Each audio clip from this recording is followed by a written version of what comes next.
You're listening to Dr. Gloom, a quiet place for the deep, the dark, and the mysterious. Settle in, let the room dim, breathe slowly. These stories are meant to drift with you toward sleep. If you enjoy spending the night here, please like, share, and subscribe. Your support keeps the shadows alive. Tonight we lean into a quiet descent into the unknown, softly, slowly, without hurry. The attic. When I was a child, our home was a labyrinth of creaking floorboards and whispering walls. I remember the way the afternoon sun sliced through the dusty air, illuminating motes that danced in the silence of our old house. My favorite place was the attic, a world separate from the rest, hidden beneath a low, slanted ceiling that always felt too close, too intimate. It was there that I discovered the remnants of lives that had come before me, and the echoes of laughter and secrets long forgotten. The stairs to the attic were steep and narrow, the wood worn smooth by years of careful ascents. Each step creaked, a soft protest that reverberated through the stillness, as if the house itself was warning me against disturbing whatever lay above. I would pause at the top, my heart fluttering in a mixture of excitement and trepidation, before pushing open the door that resisted with a gentle sigh. The scent of dust and age enveloped me, thick and sweet, as I stepped into the dim light, filtering through a single grimy window. The attic was cluttered, a chaotic collection of memories stored in cardboard boxes and old trunks, the kind that seemed too heavy with the weight of their contents. Each box was a mystery, a promise of discovery. I often found myself drawn to the things I could touch. A porcelain doll with cracked skin, its eyes forever fixed in a distant gaze. An old typewriter, its keys sticky with the remnants of forgotten words. A stack of yellowed letters, their edges frayed and ink faded, as if the stories they contained had been waiting for someone to remember them. I would sift through the objects, imagining their histories, weaving tales in my mind about the people who had once loved them. Time would slip away, and I would lose myself in the cocoon of solitude, wrapped in the silence that felt both comforting and eerie. It was during one of these afternoons that I encountered a box that seemed to call to me, nestled in a corner like a secret kept too long. The box was unremarkable, just a plain wooden thing, but it bore a patina that caught the light in a way that drew me in. I brushed away the dust, feeling the rough grain beneath my fingertips. Inside, I found an assortment of photographs, their edges curling like leaves in autumn. Faces stared back at me, strangers frozen in time, their expressions a mix of joy and melancholy that resonated deeply in my chest. A family portrait caught my eye. The children stood at the forefront, their smiles bright and carefree, a sharp contrast to the shadows that lingered in the background. As I flipped through the photos, a sense of familiarity washed over me, a whisper of something I couldn't quite grasp. There was a girl with hair the color of spun gold, her laughter echoing in the stillness of my memory, though I had never met her. I couldn't shake the feeling that I had known her once, in a dream or in another time. I tucked the photographs back into the box, the weight of them lingering in my hands. and turned to leave the attic, but something stopped me. The air shifted, a sudden chill that wrapped around me like a shroud. I glanced back, my heart thudding in my chest, and caught sight of a figure standing at the far end of the room. It was a girl, ethereal and faint, her outline shimmering like a mirage. She wore a dress of soft, faded fabric, its hem brushing against the floor, and her hair spilled around her shoulders in waves. I felt the pull of her presence, a gentle tug that beckoned me closer. I took a hesitant step forward, each footfall muffled by the thick carpet of dust that coated the floor. The girl smiled, a warm, inviting expression that made my pulse quicken. I felt as though I was gazing into the past, into a moment frozen in time, where she had once stood in this very place, perhaps playing among the treasures of the attic just as I had. The air thickened with an unspoken understanding, a bond that transcended the years and the veil between us. She reached out a hand, her fingers delicate and beckoning. I could see the faintest trace of sunlight catching the strands of her hair, illuminating the soft curve of her cheek. I wanted to touch her, to bridge the gap between our worlds, to share the stories that we both carried. But as I stepped closer, the light began to dim and the corners of the attic crept back into shadow. The girl's smile faltered, a flicker of something deep in her eyes. Fear, perhaps? Or longing? I hesitated, my heart heavy with an unnameable sadness. I wanted to ask her so many things, to know her name, to understand the stories hidden within the frames of those photographs. But before I could speak, she began to fade, her form dissolving into the air like mist, leaving only the echo of her presence behind. I stumbled back, feeling the weight of the attic press down around me, the dust motes swirling in the dim light as if they were alive. The silence grew thicker, wrapping around me like a blanket, and I felt an overwhelming sense of loss, as if a piece of me had been taken away. I turned to leave, my heart racing, the images of the girl and the photographs flooding my mind, a jumble of emotions that refused to settle. As I descended the stairs, the air grew warmer, the oppressive weight of the attic lifting with each step.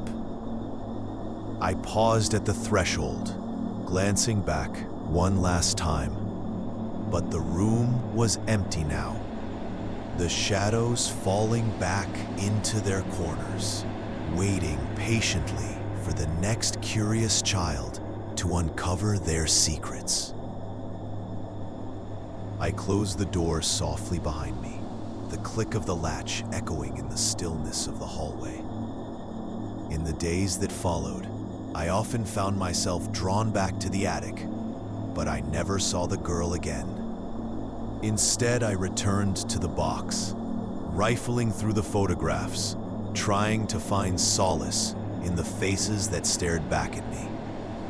I wondered if I had imagined her, a figment of my childlike imagination, or if she was something more, a lingering spirit trapped within the walls of our home, waiting for someone to remember. Years passed, and the attic became just another memory, a place I visited only in dreams. I grew older, the weight of responsibilities and the passage of time pushing the attic deeper into the recesses of my mind. Yet, every now and then, in the quiet moments of twilight, I would feel that familiar tug, an unshakable urge to return. One evening, as the sun dipped low and shadows began to stretch across the floor, I found myself standing at the bottom of the stairs once more. The air felt thick, charged with an energy that made the hairs on my arms stand on end. I hesitated, heart racing, then made my way up, each step resonating with the weight of memories. When I reached the top, the attic felt different, as if it had been waiting for me. Dust hung in the air like a thick fog, and the light from the window cast long shadows that danced across the floor. I approached the box, heart pounding, and opened it once more, the familiar scent of old paper wafting up to meet me. But as I sifted through the photographs, I felt a presence beside me, an unmistakable pull that sent a shiver down my spine. I turned slowly, and there she was, the girl with the spun gold hair, standing in the same spot where we had met so many years before. Her smile was soft, yet tinged with an urgency that... Cinderwood. The night air held a crispness that wrapped around me like an old quilt, familiar yet tinged with something unnameable. My fingers brushed against the coarse bark of the towering pines as I walked along the winding trail, the soft crunch of fallen needles beneath my boots grounding me in the moment. I had come to this place seeking solace, a refuge from the noise of the world, and perhaps a bit of freedom. The fire crackled in my chestnut-colored pack, its warmth promising comfort as I drew nearer to the campsite. I found the clearing bathed in silver light, where the moon spilled its glow onto the blackened stones of the fire ring. The faint scent of smoke lingered in the air, mingling with the crisp scent of pine. A small wooden shelter loomed nearby, its weathered planks an invitation to rest. I remembered spending summer nights here as a child, my family gathered around the flames, laughter echoing into the woods as shadows danced against the trees. Setting down my pack, I took a moment to absorb the tranquility, the way the world seemed to hold its breath.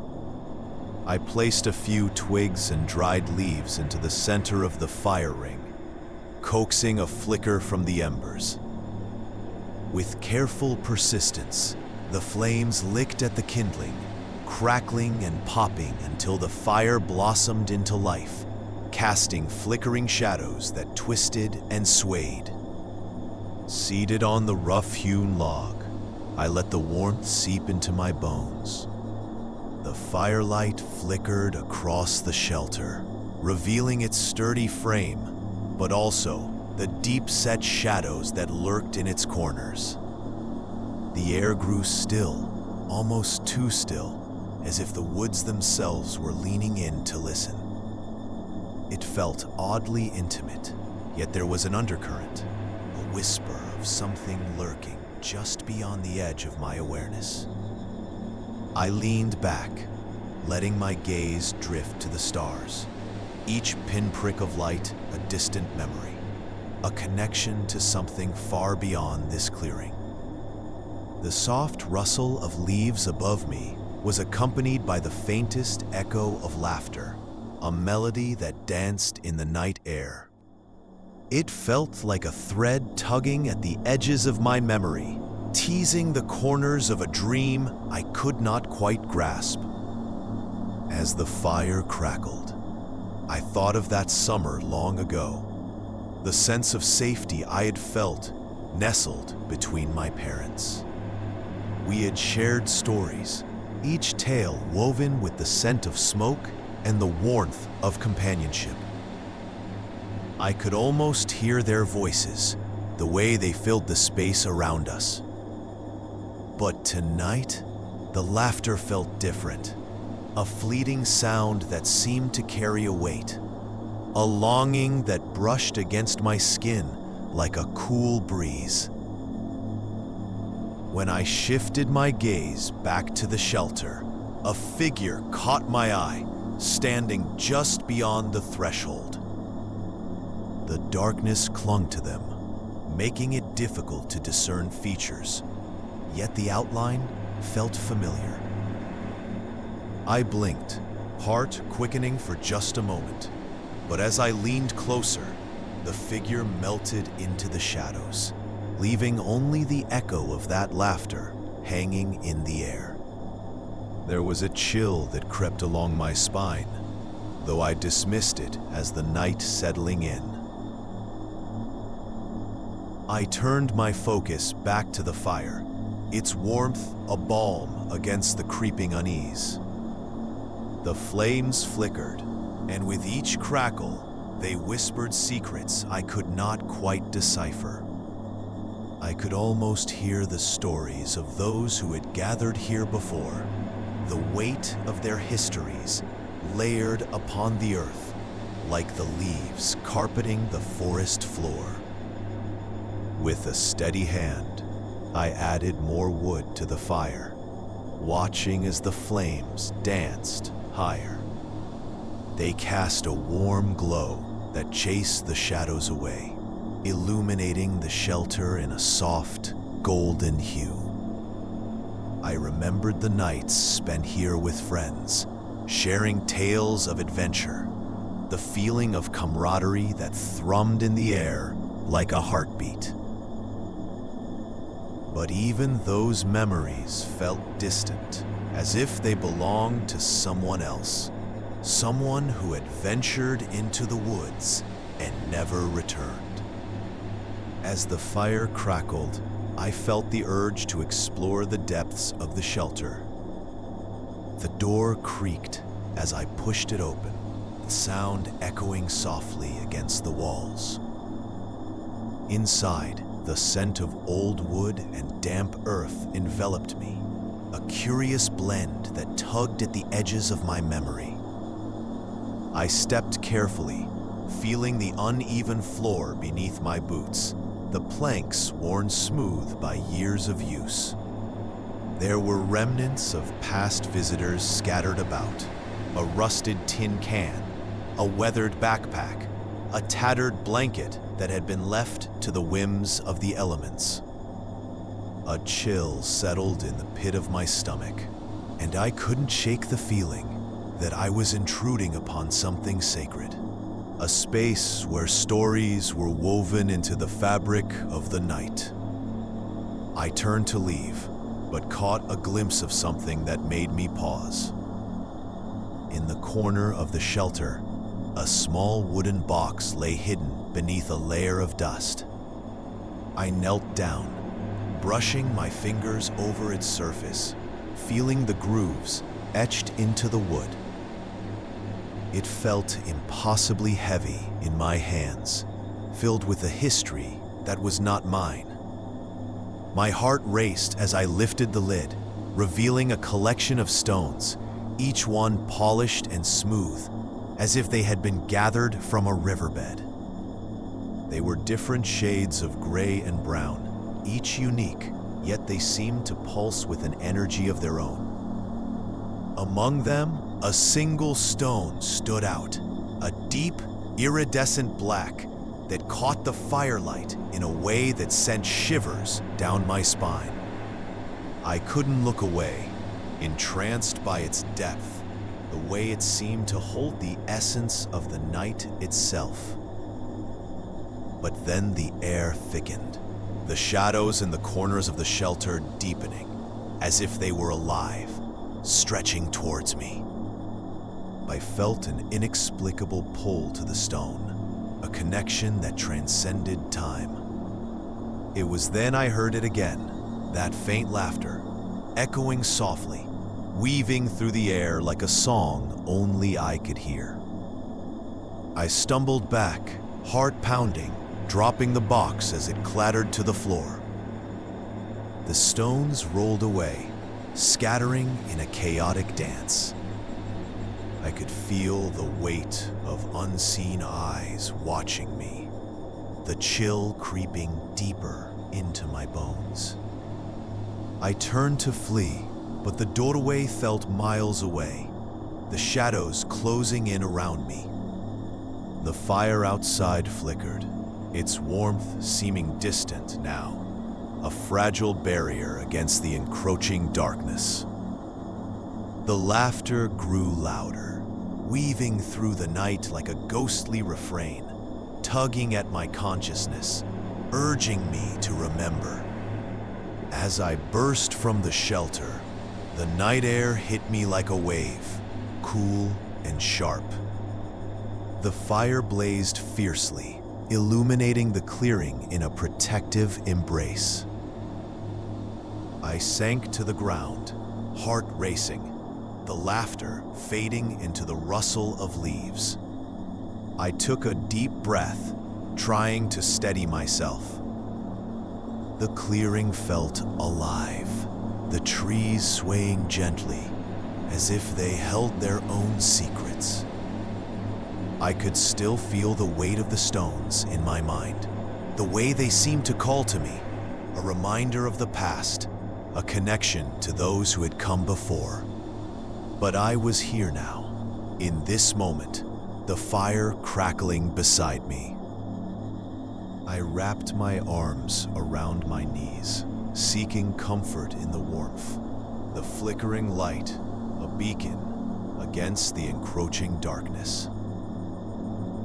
As the stars blinked down from above, I realized that perhaps freedom was not the absence of fear, but the courage to face it, to sit with it in the quiet of the night. And as I watched the flames dance, I knew that I would carry this moment with me, the shadows and whispers woven into the fabric of my own. Silent Ward. It was a late autumn afternoon when I found myself driving along the winding roads of our rural countryside. The trees stood bare, skeletal fingers stretching toward the low-hanging clouds, and a chill lingered in the air, biting through my sweater. I had come to this secluded part of the world to visit my ailing grandmother, who had been admitted to a small clinic just outside of town. The building sat alone, slightly dilapidated, its once bright facade now dulled by years of neglect.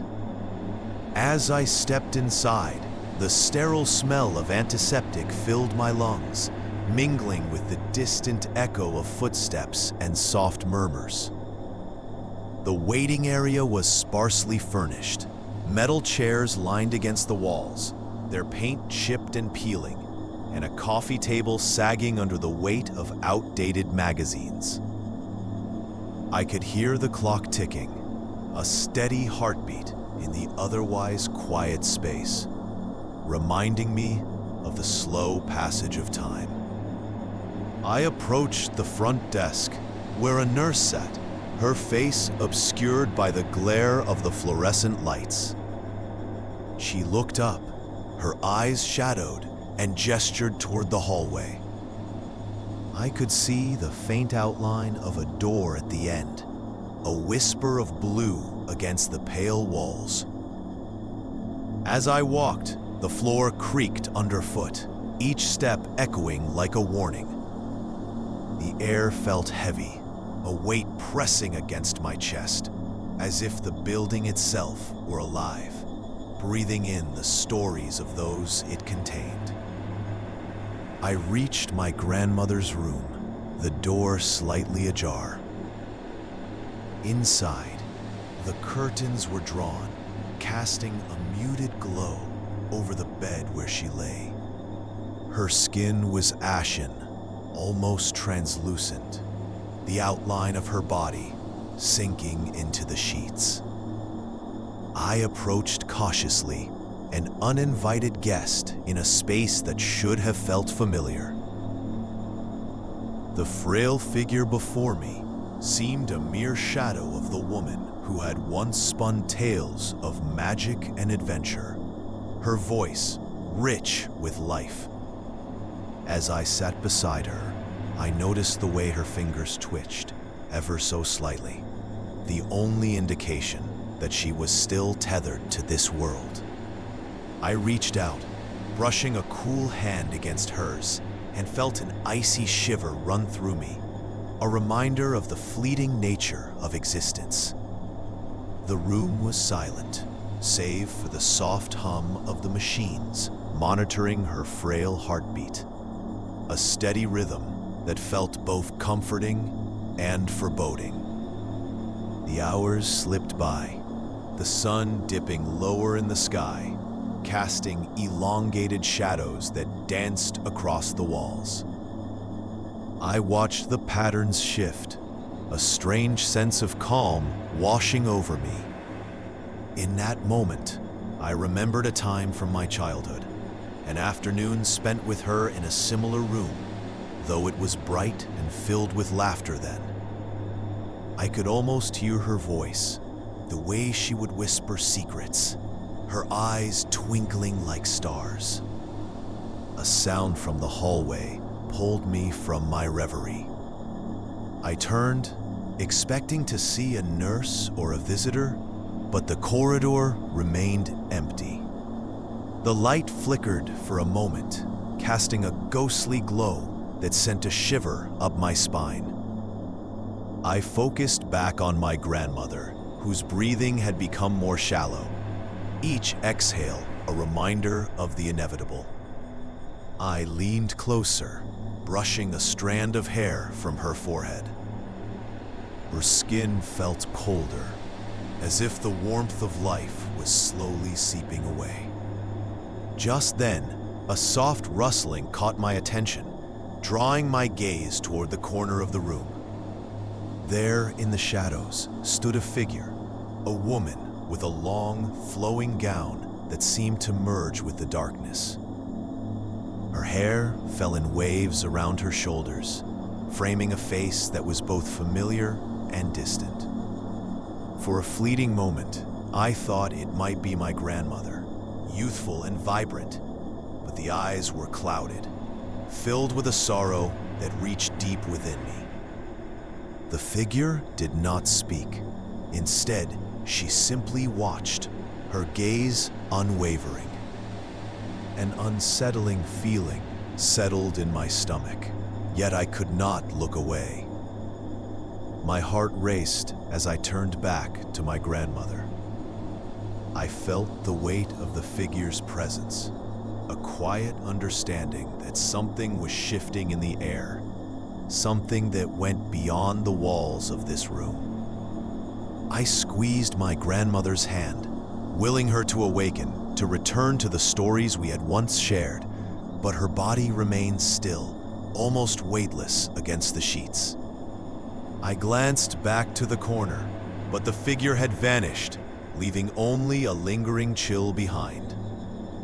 The clock continued its relentless ticking, and the shadows deepened around me.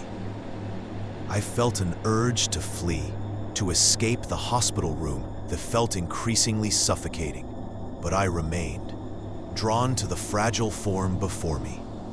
As night descended, the lights flickered once more, casting erratic shadows that played along the walls. My grandmother's breath slowed, and I could sense the moment when she let go. It was a quiet release, like a sigh escaping the lips of the world. I felt the air shift, a soft breeze that carried away the last traces of warmth from her hand. And I knew she was free. In that instant, the figure returned, standing at the foot of the bed, no longer shrouded in darkness. Her expression was serene, as if she had been waiting for this moment. The room pulsed with a strange energy, a comforting embrace that enveloped us both, as if the very fabric of reality had woven together the threads of life and death. I could almost hear my grandmother's laughter, echoing softly in the air, mingling with the gentle rustling of leaves outside. The weight that had pressed upon my chest began to lift, and I understood then that the clinic was not merely a place of illness and decay, but a threshold between worlds. As I sat there, the clock ticked on, but time felt unbound. I felt no urge to leave, no sense of dread, just a quiet acceptance. The shadows deepened, and the warmth of the fading day was replaced by the cool breath of the night. I closed my eyes, allowing the soft hum of the machines to lull me into a sense of peace. Aware that I had witnessed something profound, a delicate dance between life and what lay beyond. And then, in that stillness, I felt it, a gentle tug at the corners of my consciousness, as if the walls of the clinic had opened up to reveal a path not taken. It whispered of freedom, a promise held in the breath of the night, beckoning me to follow. The silent ascent. It was a Tuesday afternoon when I first noticed the freight elevator tucked away in a dimly lit corridor of the old building.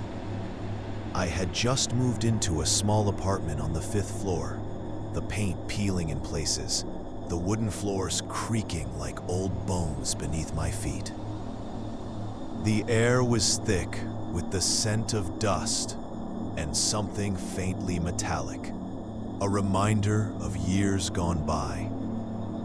I had been exploring the building, a pastime both comforting and unsettling, when I stumbled upon the elevator door, its steel surface cold to the touch.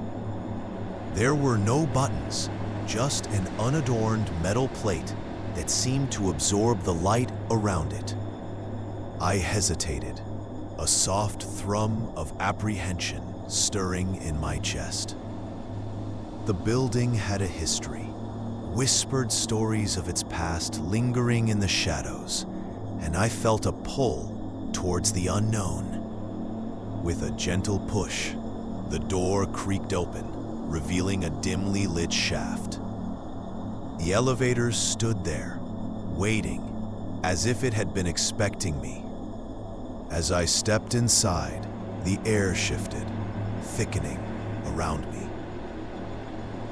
The space felt smaller than it appeared from the outside, the walls closing in with a slow, deliberate creep. I pressed my palm against the cool metal of the wall, feeling a tremor run through the structure as the elevator began its ascent. The movement was almost imperceptible, a subtle rise that sent a ripple of unease through me. I could hear the soft hum of machinery, a distant heartbeat echoing in the silence. Each floor passed in a whisper, the numbers flickering overhead like hesitant ghosts. The walls of the shaft were smooth and unyielding, gleaming faintly in the dim light, but I felt an unsettling energy pulse through the air. I pressed the button for the 5th floor, my breath catching in my throat as the elevator slowed, coming to a stop that felt more like a pause in a conversation than an arrival. When the door opened, the corridor was empty, its silence deep and enveloping. I stepped out, glancing back at the elevator that had brought me here, its door sliding shut with a soft sigh. I felt an odd sense of loss, as if something had been left behind. The hallway stretched before me, stretching into shadow, the walls painted a muted gray that seemed to absorb sound. I walked slowly, drawn by the pull of the unknown. The floors of the building creaked underfoot, each step echoing in the silence. I ran my fingers along the walls, feeling the texture of peeling paint and the coolness of the plaster beneath. A flickering light overhead cast dancing shadows, and for a moment, I felt as though I was being watched. I paused, straining to hear, but only the soft hum of the building greeted me. As the days turned into weeks, I found myself drawn back to the elevator. I rode it up and down, often stopping at floors that led nowhere, where the air felt thick and heavy, as if it held secrets I was yet to uncover. I would stand there, listening to the distant sounds of the building, water pipes groaning, the sigh of the wind through cracked windows. But always, I returned to my own floor, a sense of obligation pulling me back, as if something awaited me there. One evening, as twilight draped the building in a shroud of muted colors, I ventured down the stairs instead of taking the elevator. The stairwell was narrow, the walls lined with peeling wallpaper that whispered of past lives.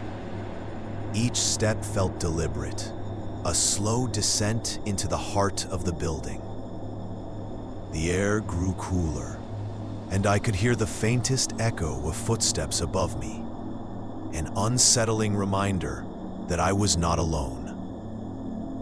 I turned to look back up, catching a glimpse of the landing above, where the light flickered in the growing darkness. A sense of unease settled in my stomach, but I pressed on. The stairs twisted downward, leading me further into the depths of the building. As I descended, I felt the air shift, a cold breath brushing against my neck, sending a shiver down my spine. On the landing between the third and fourth floors, I paused, a strange instinct urging me to linger. The darkness coiled around me, and I felt an inexplicable connection to this place. I closed my eyes, letting my other senses guide me.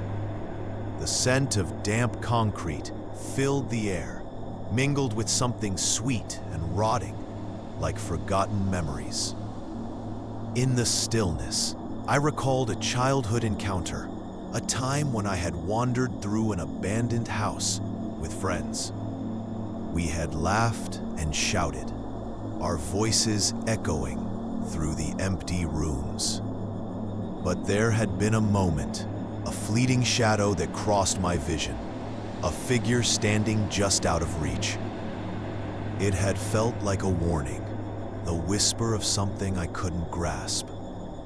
I had brushed it off as a trick of the light, but now it danced in my mind, intertwining with the present. As I opened my eyes, the soft flicker of a light caught my attention. It was faint but persistent, coming from the corner of the landing. I approached slowly, my heart beating a steady rhythm in my chest. A light glimmered, revealing a small door, nearly hidden in the shadows. It was slightly ajar, a sliver of darkness beckoning me closer. I reached out, fingers trembling, and pushed the door open. Inside, the room was small and empty, save for a single chair in the center. It faced a wall adorned with peeling wallpaper, the patterns faded and indistinct. The air felt heavier here, a tangible weight pressing against me. I stepped inside, the door creaking shut behind me with a finality that sent a shiver racing down my spine.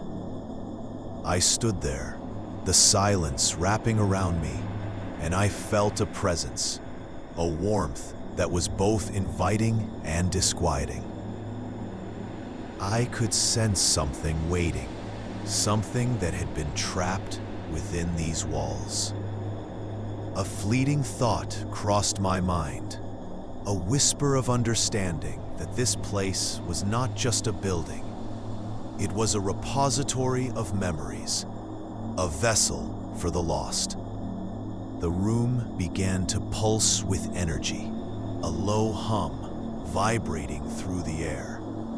I felt it in my bones, a resonance that called to me, urging me to remember. I closed my eyes, surrendering to the sensation. Images flickered behind my eyelids, faces, moments, laughter intertwined with sorrow, echoes of lives lived and lost. When I opened my eyes, the room felt different, as if the air had shifted. The chair was empty, but I could still sense a presence, a feeling that I was not alone. I turned to leave, but the door would not budge, as if it had become part of the wall itself. Panic surged within me, a tightening grip around my throat. I pressed against the door, desperation flooding my mind, but it remained resolutely closed. In that moment, a soft whisper brushed against my ear, a fleeting breath that carried with it the weight of years. I felt the memories flood back, not just my own, but those of others who had passed through this place. I was part of something larger now, intertwined with the lives that had come before me, the silence echoing with their stories. Finally, the door creaked open, and I stumbled back into the hallway, gasping for breath. The weight of the building pressed down on me, the shadows deepening as I stood there, trembling. I looked back at the room, but it had vanished, leaving only the bare wall where it had been. The corridor stretched ahead, a path leading me back to the elevator. As I rode the freight elevator back to the 5th floor, I felt a quiet understanding settle within me. The building held its secrets close. The cellar. The air thickened as the sky darkened. A heavy blanket draped over the landscape. It was the kind of day where shadows stretched longer than usual, reaching across the ground like fingers, and the horizon wore a deep, sullen gray. I stood by the window, the glass cool against my fingertips, watching the clouds swirl and twist, pregnant with rain. It was a familiar sight, one I had seen countless times growing up in this old house, but this time felt different. There was a weight in the air, a tension that hummed just beneath the surface, urging me to pay attention. The storm cellar, with its weathered wooden door and rusting hinges, lay at the edge of the yard, partially concealed by overgrown weeds. It was a relic of my childhood, a place I had visited only out of necessity, when the tornado sirens wailed and the sky turned an unnatural green. I recalled the hushed urgency of those moments, the sound of my mother's voice, steady but edged with fear, guiding me down the narrow steps into darkness. The cellar was always damp and cool, the earthy scent of soil mingling with the stale air. I could still feel the chill on my skin, the chill that came from knowing the world above was in chaos. Today, the sirens had not yet sounded, but the atmosphere crackled with something sinister. I turned from the window and made my way toward the door, its wooden frame familiar beneath my touch. The house creaked softly as I stepped into the hall, the floorboards groaning underfoot like old men awakening from a deep slumber. I hesitated at the threshold, the shadow of the cellar looming large in my mind, but something drew me forward, an almost magnetic pull. The door resisted at first, its rusted latch stubborn against my efforts. Finally, with a sharp grunt, it gave way, revealing the steep staircase descending into darkness. The air from below felt cooler, almost inviting, as I stepped carefully down the steps, one foot after the other, the wood creaking under my weight. Each step was a reminder of the past, a journey I had taken so many times, yet now it felt more foreboding, as if the cellar itself were alive, aware of my presence.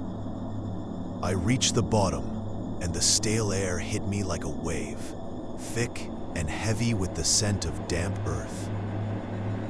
I fumbled for the light switch, my fingers brushing against the cold metal surface, but the bulb flickered weakly before succumbing to darkness. I stood still for a moment, heart thudding in my chest, listening to the silence that enveloped me. The world above felt distant, muffled, as if I had entered another realm entirely. Using the dim light from my phone, I scanned the cramped space. The cellar was lined with jars of preserves, their glass surfaces gleaming faintly, shadows dancing across their labels, which had long since faded. I felt the urge to open one, to taste the sweetness of memories sealed within. But I resisted, choosing instead to explore further into the dark. I brushed my fingers along the rough stone walls, tracing the contours with a childlike curiosity, each texture whispering secrets of a time long past. As I ventured deeper, I stumbled upon a small wooden chest, its surface worn and cracked, yet somehow still sturdy. I crouched before it, curiosity igniting within me. My fingers danced over the latch, its metal cool and unyielding. With a gentle push, it opened with a creak that echoed through the silence, revealing a collection of old photographs. They were sepia-toned, capturing moments of laughter and joy, yet they felt strangely unsettling in the dim light. I picked one up, the edges frayed, and recognized my mother, her face beaming with happiness, a child resting on her hip. I squinted to make out the child's features, a wave of nostalgia washing over me. It was me, though the photograph felt like a ghost of a memory, distant and intangible. I set it aside, turning to the next, my heart beginning to race as I realized the faces were not only those of my family, but also others I did not recognize. Their eyes staring back with a haunting intensity. A sudden sound above broke my trance, a low rumble that sent a shiver down my spine. I froze, holding my breath, listening intently as the noise grew louder, the wind howling like a beast unleashed. The sirens finally wailed, their mournful cries echoing through the house, filling the silence with a sense of urgency. I felt a surge of panic, the instinct to flee rising within me, but something kept me rooted to the spot. The air grew colder, a chill creeping along my skin, and I turned back to the chest, as if seeking comfort in its contents. I rummaged through the photographs, but my fingers brushed against something else. A small, weathered journal, its leather cover cracked and brittle. I opened it, the pages yellowed and fragile, filled with scrawled handwriting that danced across the page. The words flowed in a hurried script, detailing the lives of those captured in the photographs. But as I read, unease settled like a stone in my stomach. The entries spoke of a family cursed by the storms, each generation drawn back to the cellar, compelled to confront the darkness that resided there. I felt a chill run down my spine, the weight of their words pressing down on me. It was as if the walls were closing in, the air thickening with something unseen, something that had lingered in this place long before I was born. I closed the journal, my heart racing as the wind outside howled like a lost soul, rattling the door at the top of the stairs. A flicker of movement caught my eye, and I turned, the beam of my phone illuminating the far corner of the cellar. There, barely visible in the shadows, stood a figure. I squinted, straining to see, but it melted into the dark, leaving only an echo of presence behind. My breath quickened, panic clawing at my chest as I backed away, the journal slipping from my fingers and hitting the ground with a muted thud. I turned to flee, but the door felt impossibly distant, the stairs an unending climb. The sirens shrieked above, a cacophony that drowned out all other sounds. But it was not the noise that filled me with dread. It was the silence that followed. Thick and suffocating. I reached the top of the stairs, my hand grasping the door's edge, but it wouldn't budge. It was as if something on the other side was pressing against it, a force keeping me trapped in the dark. I could feel the shadows creeping closer, whispering secrets I did not want to hear. I closed my eyes, willing the door to open, my heart racing in rhythm with the storm's fury. In that moment, I remembered a childhood encounter, one that had been buried beneath years of forgetfulness.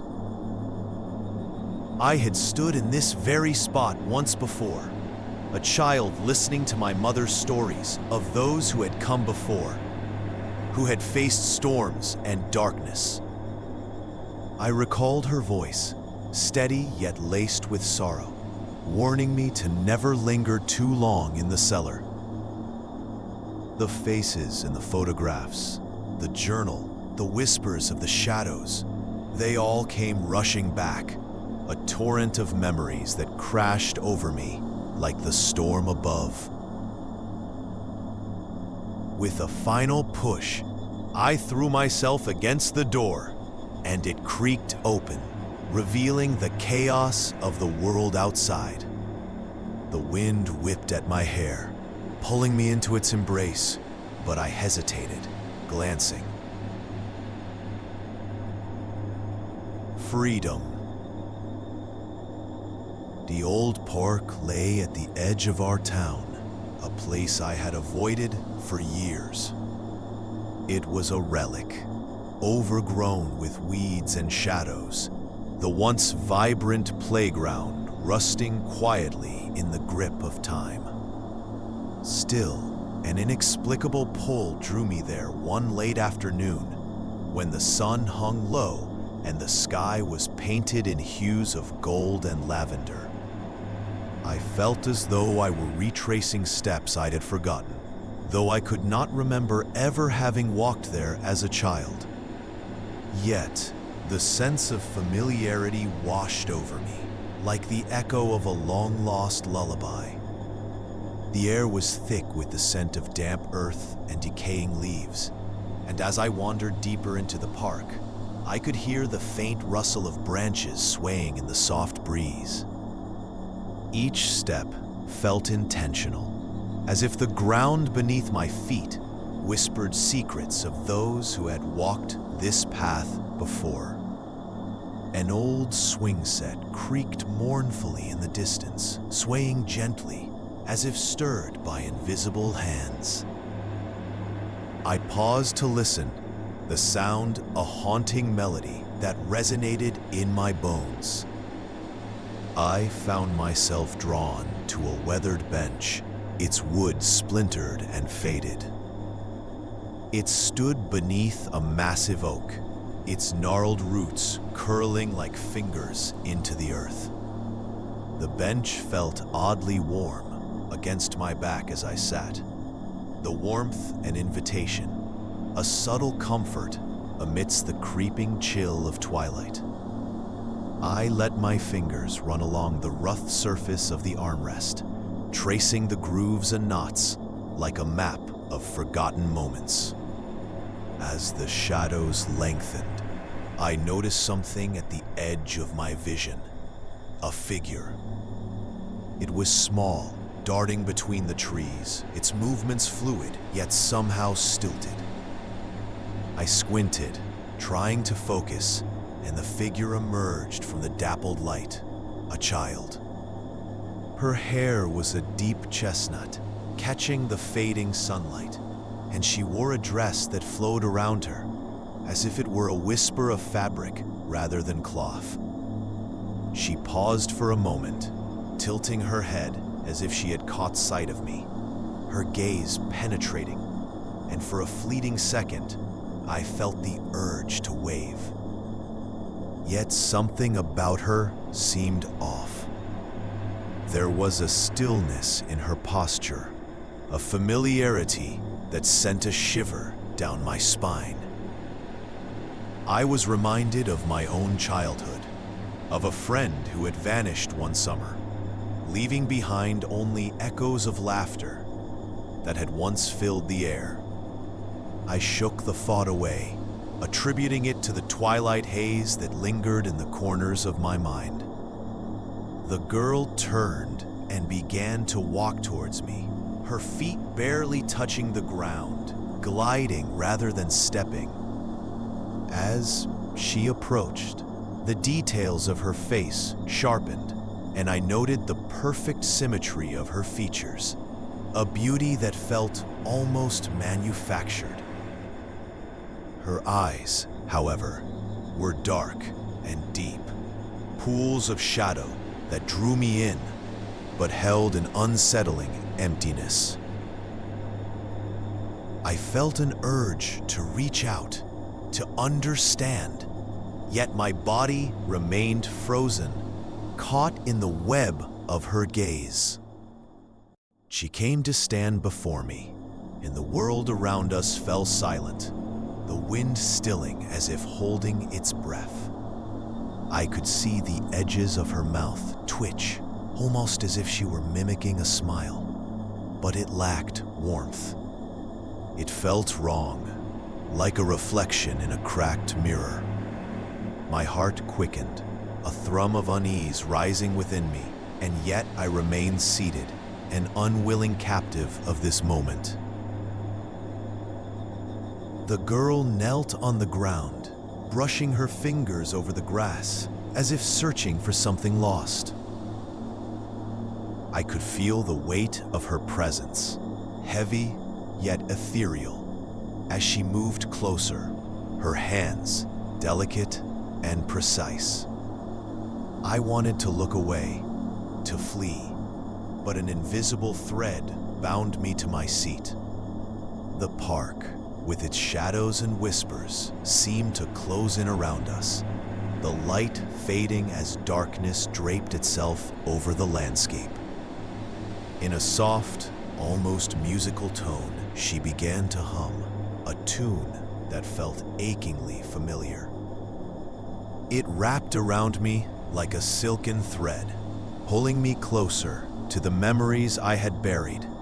Long summer days filled with laughter, the scent of honeysuckle, and the fleeting joy of carefree innocence. I felt as if I were being drawn into a dream, the past unfurling before me like petals of a flower. But then the melody twisted, a discordant note weaving through the harmony, chilling my bones. The girl's eyes locked onto mine, and I saw a flicker of something ancient and sorrowful, a depth that seemed to stretch beyond the confines of her small frame. I realized I was staring at a reflection of a childhood long lost, a mirage of innocence now distorted and darkened by time. The air thickened, and the sweet scent of grass transformed into something rancid, like decay. I wanted to turn away, to escape the sensation of being trapped in a moment that was not mine. But the girl's gaze held me fast, the weight of her presence suffocating. I could hear the laughter of children in the distance, echoing through the trees, but it felt like a cruel mockery, a reminder of what had been lost. In a sudden burst of clarity, I remembered that summer, the day I had found my friend. She had been playing in the park, her laughter ringing like a bell, but when I turned to call her name, she had simply vanished. I had searched for her, calling out into the trees, but there had been no answer, only silence. I had walked away, unable to comprehend the absence, the void that now echoed in the chambers of my memory. The girl before me was not her, but a specter of what I had lost, a haunting reminder of the passage of time and the fragility of life. As if sensing my realization, the girl's mouth twisted further, her smile slipping into something more grotesque, and I felt the cold tendrils of fear wrap around my throat. She rose to her feet, moving back towards the trees, her laughter a soft echo that hung in the air, taunting me with its familiarity. I stumbled to my feet, my heart pounding against my ribcage, the urge to flee overwhelming. The world around me began to swirl, the colors bleeding together in a whirlpool of confusion and dread.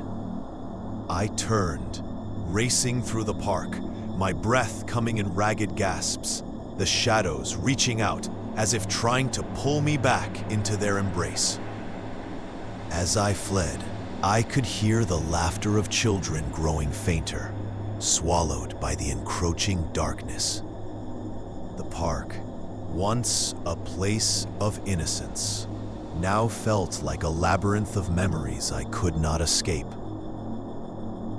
Each corner whispering of the past, each tree a sentinel holding secrets I dared not uncover. I burst through the gates, the cool air hitting my face like a slap, and I ran, the chill of the evening sinking into my skin. But even as I left the park behind, the feeling of being watched lingered. I could sense her presence in the corners of my mind, a shadow that would not fade. I had stepped into a moment that belonged to another, one that whispered of freedom, yet wrapped itself in chains. In the quiet of my room that night, I lay in bed, the weight of the girl's gaze still heavy upon my heart. I closed my eyes, willing the images to dissipate, but they lingered, slipping through the cracks of my consciousness like grains of sand.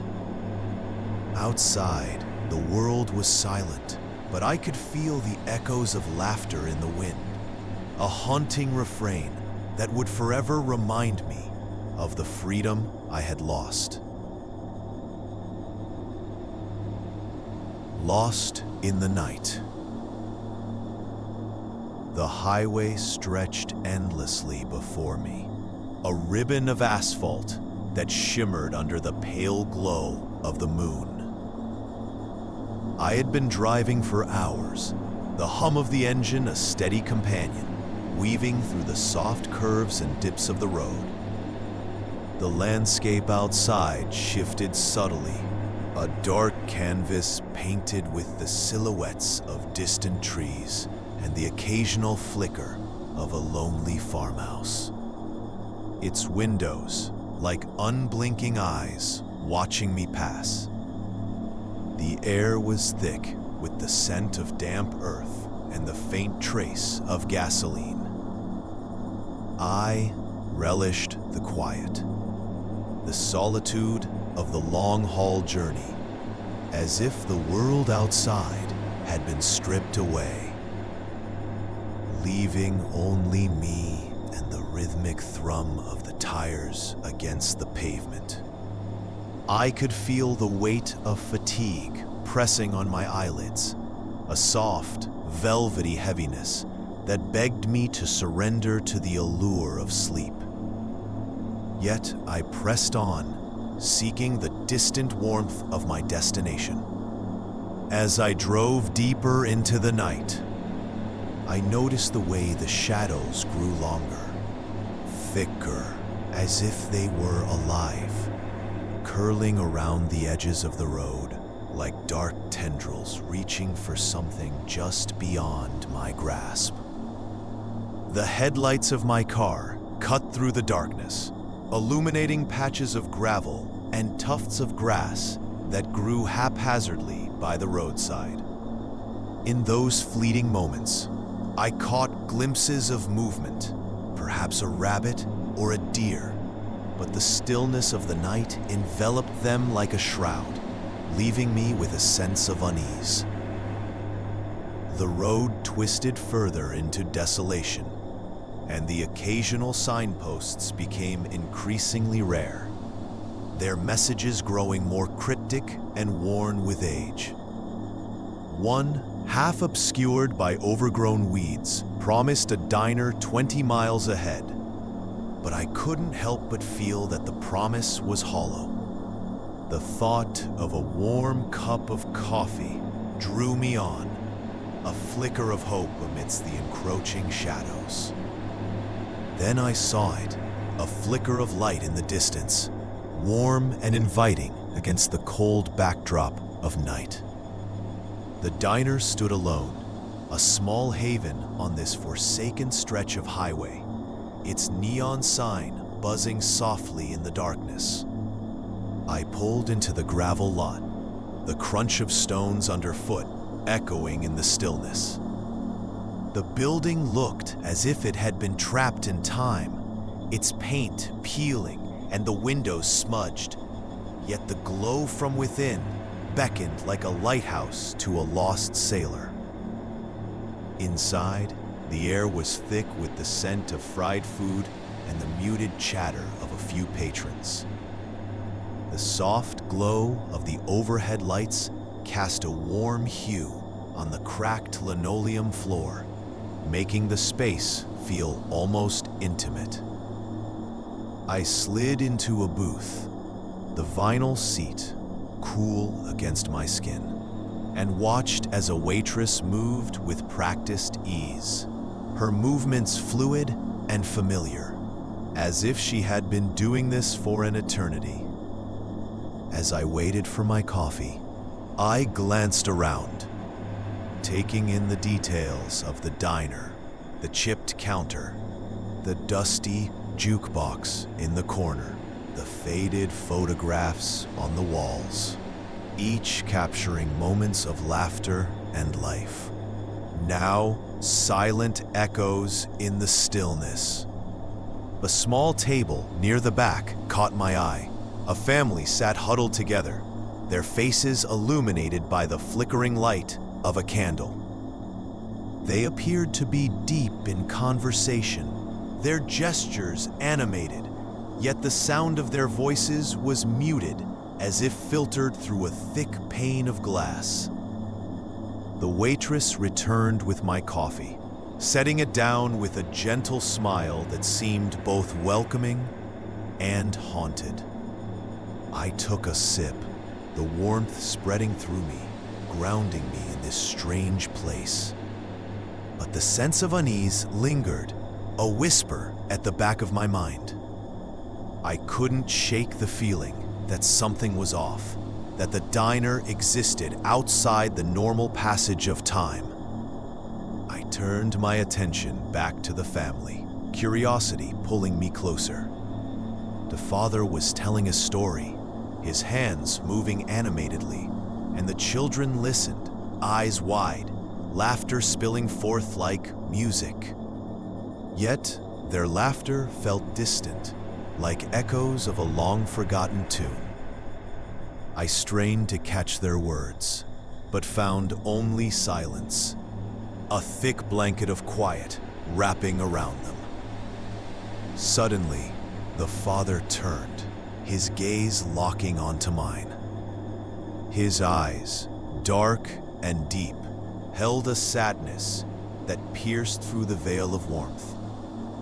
He smiled, but it was a smile tinged with something I couldn't quite place, an unspoken understanding that sent a shiver down my spine.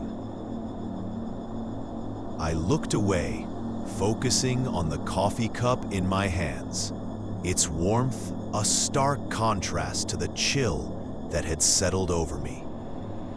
I finished my drink, the bitterness lingering on my tongue, and decided it was time to leave. As I rose from the booth, I glanced back at the family. They were still there, frozen in their moment, laughter hanging in the air like a ghost. The waitress waved goodbye, her expression unreadable, and I stepped out into the night once more. The air outside was cooler, the quiet more pronounced, as if the world had paused to catch its breath. I climbed back into my car, the leather seats feeling foreign after the warmth of the diner. The headlights flickered to life, casting long shadows across the gravel as I pulled back onto the highway. But something was different now, a subtle shift in the atmosphere. The road ahead felt darker. The trees loomed larger, their branches gnarled and twisted like ancient fingers reaching for the sky. I glanced in the rearview mirror, half expecting to see the diner fading into the distance, but instead, the light remained, a beacon that stubbornly clung to my vision. With each passing mile, the landscape grew more oppressive, the shadows thickening as if they were drawing closer. The hum of the engine seemed to echo louder in the silence, a heartbeat against the vastness of the night. I tried to shake the feeling of being watched, but the sensation gnawed at me, a constant reminder of the eyes lurking just beyond my sight. The road wound on, a serpentine path that twisted through the darkness. I could feel the weight of the night pressing down, the stillness so profound that it felt as though I was the only living thing left in the world. Each flicker of movement in the periphery sent my heart racing, a primal instinct urging me to flee. Then, in the distance, I saw it again, the flicker of light, the glow of the diner. It was as if it had been waiting for me, a siren call that pulsed with familiarity. Against my better judgment, I turned the car around, drawn back to the warmth of that strange little haven. As I pulled into the gravel lot, the diner appeared unchanged, a steadfast sentinel in the night. I stepped inside, and the same waitress greeted me, her smile as haunting as before. The family sat at the same table, laughter spilling forth like a haunting melody. But this time, I could see their faces more clearly, the lines of their smiles etched deeper, the shadows under their eyes darker. I took a seat at the counter, the coolness of the metal pressing against my skin. I felt a creeping dread unfurling within me, an awareness that this was no ordinary diner. Each moment I spent here felt like a thread being woven into a tapestry of the past, yet I could not discern where my reality ended and theirs began. The waitress placed a cup before me, the steam rising in soft curls. I glanced back at the family, their eyes fixed on me now, and I could almost hear their laughter, a sound like fragile glass shattering in the quiet.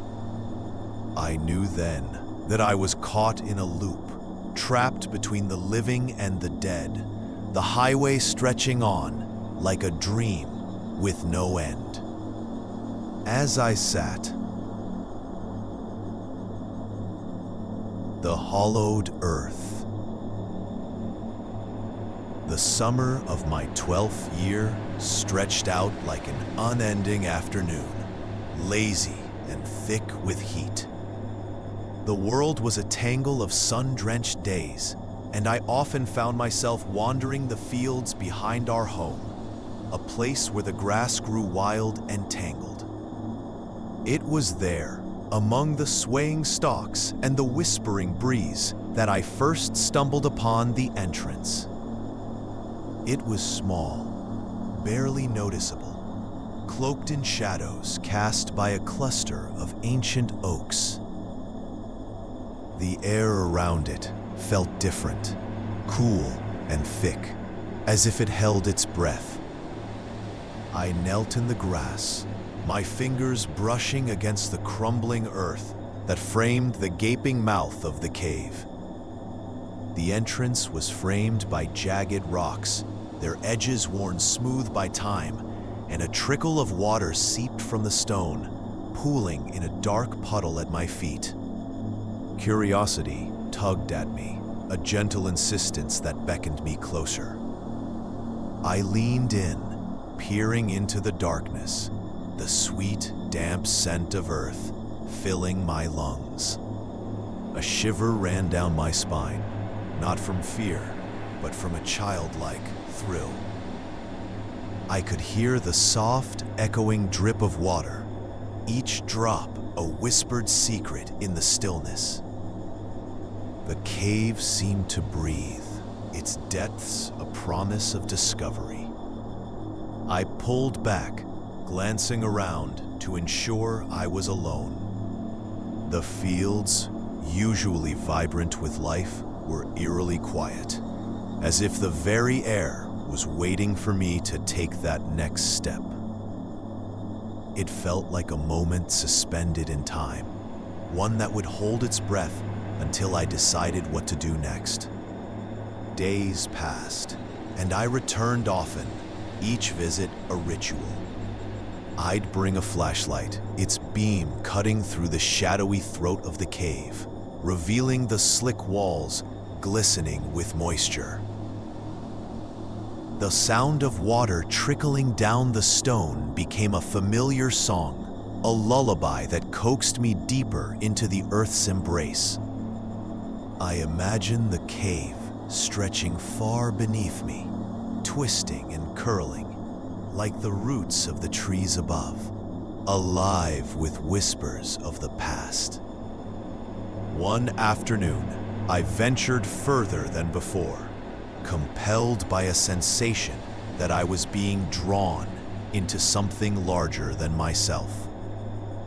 The flashlight flickered, casting ghostly shadows that danced across the walls. My heart raced with a mix of excitement and trepidation. I pressed on, the world outside fading into a muffled memory. The walls began to narrow, the air thickening, pressing against my skin like a heavy blanket. I could feel the dampness wrapping around me, the scent of earth growing stronger, more intimate. There was a sharpness in the air, a tang of minerals that pricked at my senses. I stumbled upon a small chamber, the ceiling arching high above, like the ribs of some ancient creature. In the center of the room lay an uneven stone slab, slick with moisture, and as I approached, I noticed strange carvings etched into its surface, symbols that felt both foreign and familiar. I traced one with my fingertips, its grooves cool and smooth against my skin. It was as if the stone pulsed under my touch, a heartbeat echoing through the stillness. I don't know how long I stood there, caught in the throes of that moment, when a flicker of movement caught my eye. In the corner of the chamber, shadows coalesced, gathering like whispers at the edge of my perception. A figure emerged, indistinct yet palpable, a presence woven from the darkness. I felt a pull towards it, a yearning that was both comforting and unsettling. The figure seemed to shimmer, flickering in and out of focus, as though it were caught between worlds. I wanted to reach out, to bridge the chasm that separated us, but the weight of uncertainty held me back. The air was thick with the unspoken, a cacophony of thoughts and feelings that pressed down on me, urging me to listen. But then the moment passed, and the figure receded, swallowed by the shadows. I was left alone with the stone, the coldness of the chamber creeping into my bones. I turned and fled, the darkness clawing at my back as I retraced my steps, the tunnel feeling narrower and more constricting with each hurried breath. I emerged into the daylight, gasping for breath, the sun blinding after the cave's oppressive gloom. The field swayed lazily in the wind, the world outside unbothered by the weight of what lay beneath. Days turned into weeks, and my visits to the cave dwindled, replaced by the distractions of summer. But the memory of that figure lingered, a whisper against the backdrop of my childhood. Years passed, and the world changed. The old fields became overgrown, swallowed by the encroaching woods. I found myself drawn back, the pull of the cave like a distant echo in my mind. The entrance had become more obscured, the trees closing in, their gnarled roots stretching like fingers across the earth. I hesitated, the familiar thrill of curiosity tempered by a creeping dread. Still, I pressed on, pushing through the underbrush until I reached the mouth of the cave. The air was thick with the scent of damp earth, but something else hung in the air, a metallic tang that sent a shiver coursing through me. I stepped inside, the darkness enveloping me once more, the flashlight beam flickering as I ventured deeper. The chamber felt different, almost suffocating in its stillness. I stood before the stone slab, the carvings now more pronounced, as if they had shifted in my absence.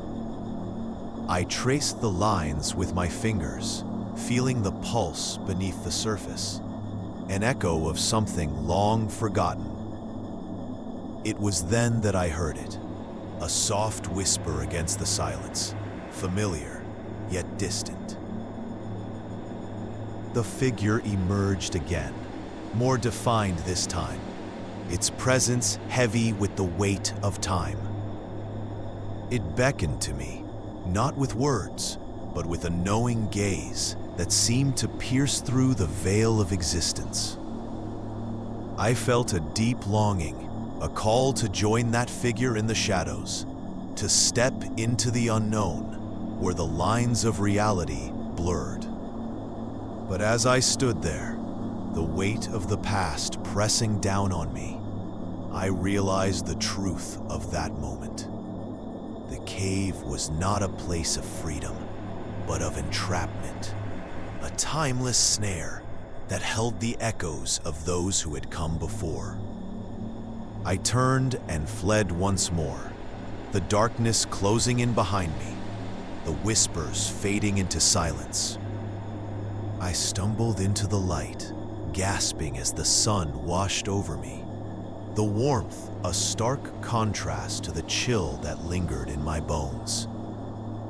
I made my way back through the tangled woods, the weight of the cave heavy on my shoulders, its secrets buried deep within the earth. Years later, I found myself standing at the edge of those woods again, an adult now, but still feeling the pull of the cave. I peered into the depths, the shadows beckoning like old friends. But I hesitated, knowing that some doors are not meant to be opened, some paths not meant to be walked. The whisper of the cave lingered in my mind, a haunting melody that would never truly fade. I turned away, walking back into the light, leaving the darkness behind, the weight of the earth heavy in my heart. The quiet woods.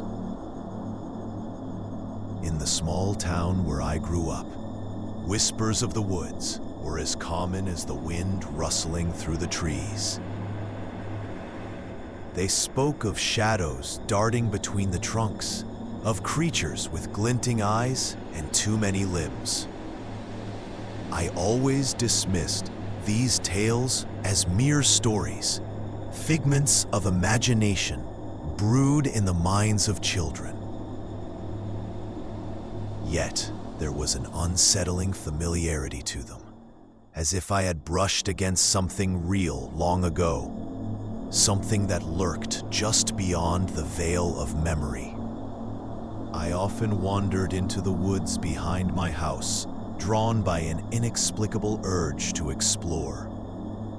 The air was thick with the scent of damp earth and decaying leaves, a rich, loamy smell that clung to my skin and filled my lungs. Sunlight filtered through the canopy in dappled patches, illuminating the vibrant greens and browns of the undergrowth. In those moments, I felt an odd sense of freedom, a release from the mundane world. But as the shadows lengthened, that feeling began to twist, taking on a darker hue. One afternoon, I ventured deeper than usual, propelled by an unseen force. The trees grew denser, their gnarled branches reaching out like skeletal hands. Each step crunched softly beneath my feet, the sound a gentle reminder that I was not alone. I paused, listening to the silence, which was thicker here, almost suffocating. My heart quickened, but I pressed on, curiosity urging me forward. The sudden chill brushed my skin, and I looked up to see the sky darkening, clouds swirling like smoke overhead. The vibrant greens transformed into muted tones, and I felt the weight of the woods pressing in around me. A sense of being watched crept into my bones. I turned to retrace my steps, but the path seemed to shift, twisting like a serpent, leading me deeper into the heart of the forest. As I walked, I caught glimpses of movement just beyond my peripheral vision. A flicker of fur, the sway of a branch. My breath quickened, the thrill of fear mixing with the thrill of exploration. I had heard stories of creatures that roamed these woods, beings that were part shadow, part whisper. I had always thought them to be nothing more than myths, but now the very air felt charged with their presence. I stumbled upon a clearing, a small oasis of light amidst the encroaching gloom. In the center stood a massive oak, its trunk twisted and gnarled, a silent sentinel of the past. The bark was rough beneath my fingertips, and I traced the intricate patterns carved by time. A feeling of déjà vu washed over me, as if I had stood here before, perhaps as a child. The memories were hazy, like distant echoes. I could almost hear laughter, a high-pitched sound that danced through the air, but the laughter soon faded into the whispering leaves. As I turned to leave, something caught my eye, a flash of movement behind the tree line. I froze, my heart hammering against my ribs. It was large, impossibly so, a dark shape slinking through the underbrush. I strained my eyes, trying to catch a glimpse of it, but the shadow shifted, concealing whatever it was. I felt an urge to call out, to break the silence that had settled like a heavy fog, but my voice caught in my throat. Instead, I backed away slowly, careful to keep my movements deliberate. The atmosphere thickened, as if the woods themselves held their breath, waiting for something to unfold. I turned my back on the clearing and hurried down the path, every instinct screaming for me to flee. But the woods seemed to conspire against me, branches snagging at my clothing, roots rising like serpents to trip my steps. As I stumbled through the underbrush, I caught fleeting glimpses of the creature, an elongated form, glistening eyes peering from the darkness. It moved with an unnatural grace, blending seamlessly into the shadows. My pulse quickened as I picked up my pace, but the path twisted and turned, leading me further from home and deeper into the woods. The trees closed in around me, their trunks leaning closer, as if they were eager to trap me within their embrace. In my frantic escape, I felt a strange sensation, as if I were being pulled back, a gentle tug at the edges of my consciousness. It reminded me of a summer day from long ago, when I had wandered these woods as a child. I had met an old woman then, her hair wild and tangled, a knowing smile on her lips. She had spoken to me of the creatures that dwelled in the dark, of the balance between the seen and unseen. Her words had been woven with a kind of magic, but I had forgotten them, lost in the thrill of adventure. Now, as I pressed onward, the memory flickered like a candle in the wind. I could almost feel her presence, guiding me, reminding me of the stories I had dismissed so easily. The woods were alive with murmurs, the leaves rustling secrets I had yet to uncover. I had always believed I was free to wander, free to explore, but freedom often comes with a price. Finally, the trees began to thin, and I stumbled onto a familiar path, the one that led back to my home. The air felt lighter, the oppressive weight of the forest lifting as I stepped onto the well-trodden ground. I took a deep breath, relief flooding my senses. But that relief was short-lived. I could feel the eyes upon me still, the shadows lingering just beyond the trees, watching my every move. As I crossed the threshold into my yard, I glanced back at the woods, now just a wall of dark green. The whispers had quieted, but the sense of something lurking in the periphery remained, a promise of what lay beneath the surface.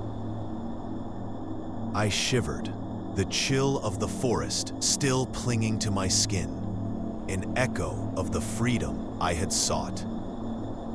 That night, I lay awake, the darkness wrapping around me like a shroud. The woods were a living thing, a tapestry of mystery, woven with threads of fear and wonder.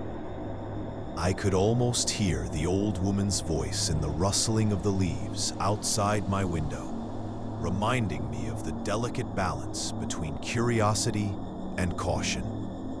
I felt the weight of her words settle in my mind, a warning that resonated deeper than I understood. In the days that followed, I tried to shake off the lingering unease, but it clung to me like the scent of damp earth after a rain. I found myself gazing into the woods, drawn to the shadows that danced just beyond the trees. I wanted to believe that I could venture into their depths once more, to uncover the secrets they held. But a quiet dread settled in my bones, a reminder that some paths are better left unexplored.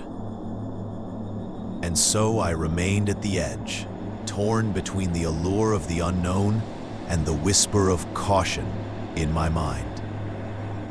The woods would always call to me, a siren song echoing in the stillness of the night. But with each passing day, I felt the truth of my own fragility, the delicate thread that held me to this world, and I knew I was no longer free to wander as I once had. The forgotten frequency. The radio crackled to life, a sound both familiar and oddly unsettling, filling the empty room with its static hum. I had inherited it from my grandfather, a relic of an era when voices traveled through the air like whispers from another world. He had often sat in his dimly lit study, tuning it with a practiced hand, searching for something just beyond reach. I remembered how he would lean in close, eyes narrowing as he listened intently, the flicker of the dial illuminating his weathered face. It was one of those late evenings when shadows began to stretch and the light from the setting sun bled into the horizon. I settled into the worn armchair, the fabric prickly against my skin, and reached for the radio, fingers brushing over the cool surface. I turned the dial slowly, pausing on frequencies that crackled and hummed, each one resonating with echoes of the past. The air felt thick with anticipation, a weight pressing against my chest as I scrolled through the static, searching for anything that might break the monotony of silence. Then, like a spark igniting a darkened room, a voice broke through. It was faint, almost ethereal, the words indistinct, but imbued with a strange urgency. I leaned in closer, the hairs on the back of my neck prickling as I strained to make sense of it. The voice seemed to flutter, like a leaf caught in a restless breeze. And though I couldn't decipher the message, there was an undeniable pull, a beckoning that felt almost intimate. I lost track of time, the minutes stretching into a languid haze as I navigated through the frequencies. Each turn of the dial brought forth new sounds, an eerie cadence of numbers, punctuated by long pauses of dead air. It was mesmerizing, as if the radio were a portal to a hidden realm.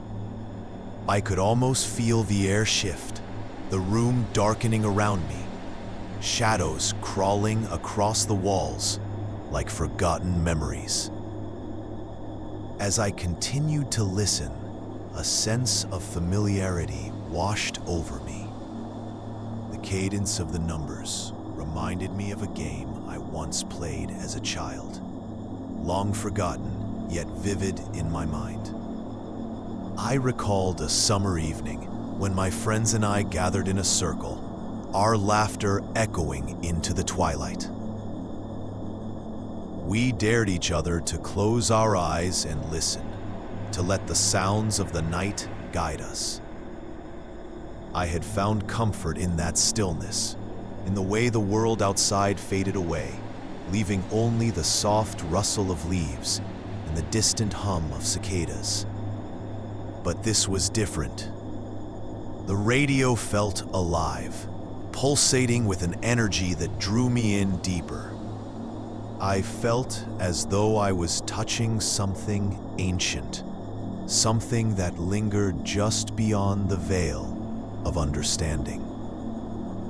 The numbers began to blur together, forming a rhythm that resonated within me, a heartbeat echoing in the quiet. Each pause felt laden with meaning, as if the silence itself held secrets waiting to be unveiled.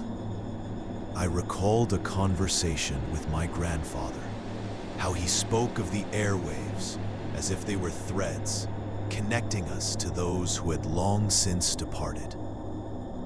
There was a sadness in his voice, a weight to his words that I had never fully grasped until now.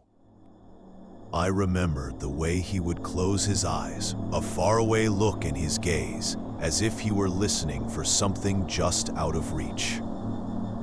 I hadn't understood it then, but the memory stirred within me now, resonating with the static that filled the room. The voice returned, clearer this time, though the words still danced at the edge of comprehension. It felt like a lullaby, sung softly in the dark, the kind that wraps around you like a gentle embrace. I let it wash over me, the cadence lulling me into a trance. The shadows in the room seemed to shift, swaying with the rhythm of the voice, and I could almost see figures flickering just beyond my vision, faces half-formed in the dim light. With each passing moment, the air grew heavier, charged with an energy that felt both comforting and unnerving. I glanced around the room, the familiar trinkets and books casting elongated shadows that twisted and turned as if whispering secrets to one another. The ticking of the clock on the wall grew louder, a steady reminder of the passage of time. Yet I felt suspended, caught in this strange web of sound and silence. And then, just as suddenly as it had begun, the voice fell silent. The static returned, a hollow echo that seemed to pulse with a life of its own. I felt a chill creep up my spine, the absence of sound amplifying the weight of the air around me. I turned the dial again, desperate to find the frequency that had captivated me. But it remained elusive, slipping through my fingers like sand. A sense of longing welled within me, a desire to hold on to that fleeting connection. I closed my eyes, trying to summon the warmth of the voice, the gentle pull that had drawn me in. Instead, I was met with the sound of my own breath, shallow and quick, each exhale a reminder of the quiet that enveloped me. It was in that stillness that I felt the shift, a subtle change in the atmosphere. The shadows thickened, coiling around me like smoke, and I sensed a presence in the room, something that lingered just beyond the periphery of my sight. My heart raced, pounding in my ears as I fought the urge to turn away, to flee from whatever was manifesting in the darkness. But I remained still, caught between fear and curiosity. The air felt electric, crackling with anticipation, and I could almost hear the faint echoes of laughter from my childhood, the distant voices of friends long forgotten. The numbers returned, swirling around me like a haunting melody, and I felt a rush of warmth, a connection to something that transcended time. In that moment, I understood what my grandfather had sought all those years ago.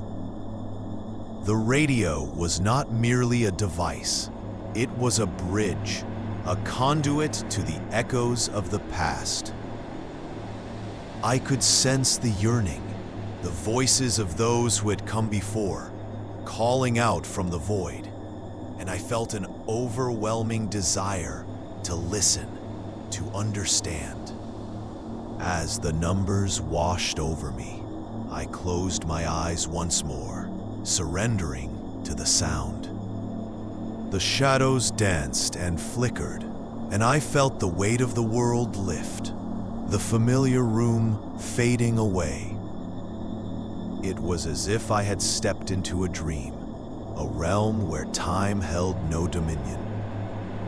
I could almost hear my grandfather's voice mingling with the static, guiding me through the ether. But then, just as quickly, the connection fractured. The room came rushing back, the shadows retreating, leaving me alone with the radio's quiet hum. I opened my eyes, heart pounding, the weight of longing heavy on my chest. I turned the dial once more, but all that remained was the same relentless static, a reminder of what had been and what could never be reclaimed. I settled back into the chair, the air around me thick with unspoken words. The radio sat silent, a sentinel of lost voices, and as the darkness deepened outside, I felt the weight of solitude settle in. The echoes of the past lingered just out of reach, a haunting melody that would forever dance at the edges of my memory, a reminder that some frequencies can never be truly silenced. Whispers in the dark.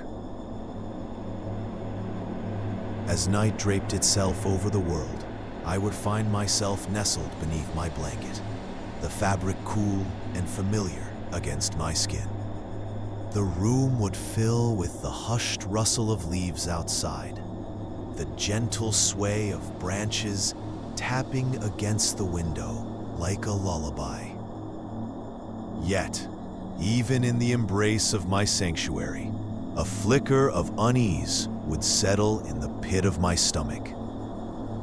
My childhood home held a certain stillness, a quiet that sometimes felt suffocating, as if the walls themselves were holding their breath.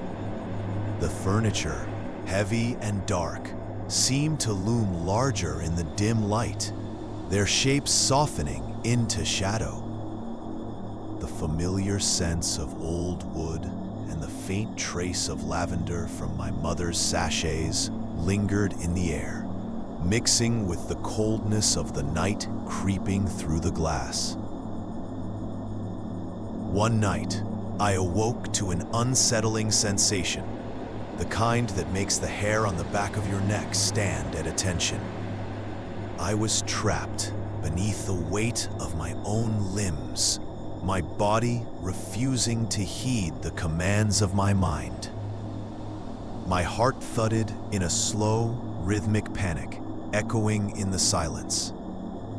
I could feel the sheets clinging to my skin, damp with a clammy chill, yet the air was still, almost too still. As I lay there, a soft sigh curled through the room, delicate and fleeting. My breath caught in my throat, the darkness around me thickening as if something had stirred just beyond the edge of my vision. I couldn't turn my head, could barely blink, but I felt it, a presence, not quite tangible, yet undeniably there. It was a weight, a pressure, drawing me deeper into the stillness.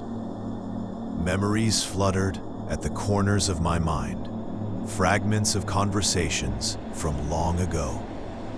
I recalled a time when I was much younger, wandering the same halls of that house, feeling the warmth of sunlight spill through the curtains. My mother would often share stories that danced between the realms of reality and dreams. She had a way of weaving the threads of the past into the fabric of our lives, and I listened, wide-eyed, as she painted pictures of people I had never known. There was one evening in particular when the air was thick with the scent of rain and earth. She had told me about a visitor who would come at night, a friend of the family who had long since passed. The way she spoke of him was gentle, almost reverent, and I could see the smile touch her lips. She described how he would watch over us, a silent guardian in the shadows. At the time, it felt comforting, but now, as I lay frozen in the dark, the memory took on a different hue. The sigh returned, soft and warm, brushing against my ear like a whisper. I felt the urge to call out, to seek the source of that soothing breath, but my mouth was sealed in silence, the words dissolving before they could take shape.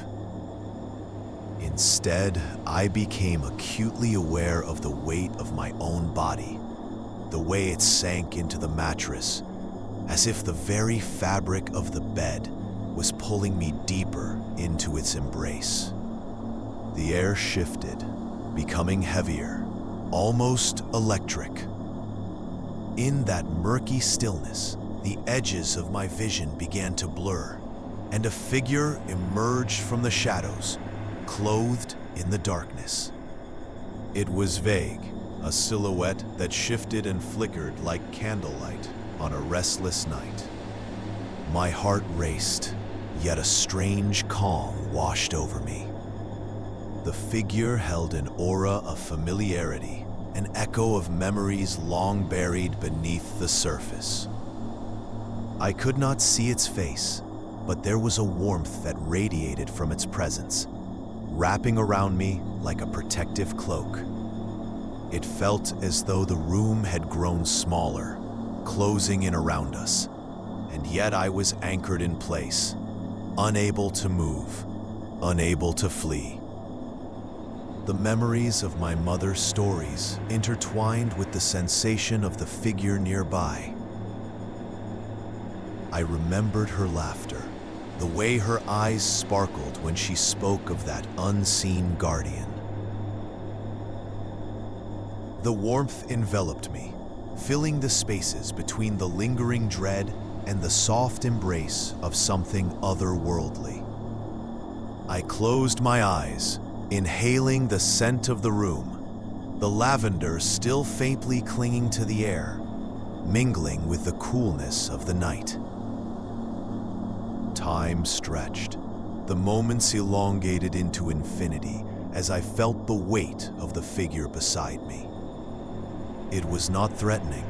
Rather, it was imbued with a sense of patience, as if it were waiting for something to unfold. I could hear the rustling of leaves outside, whispering secrets to the night.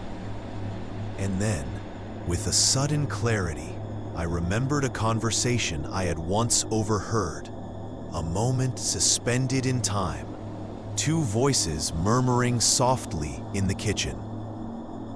They spoke of the past, of lives intertwined, of a man who had passed away long before I was born. The details had slipped through my fingers like grains of sand, but the essence lingered, a shadow of a memory stretching back through the years. The figure drew closer, and I felt an overwhelming urge to reach out, to grasp what had been lost. I strained against the weight of my own body, the paralyzing grip loosening ever so slightly as I felt the warmth surrounding me pulse like a heartbeat. In that moment, the essence of the figure solidified, becoming less of a shadow and more a presence, a tether to something beyond the veil of sleep.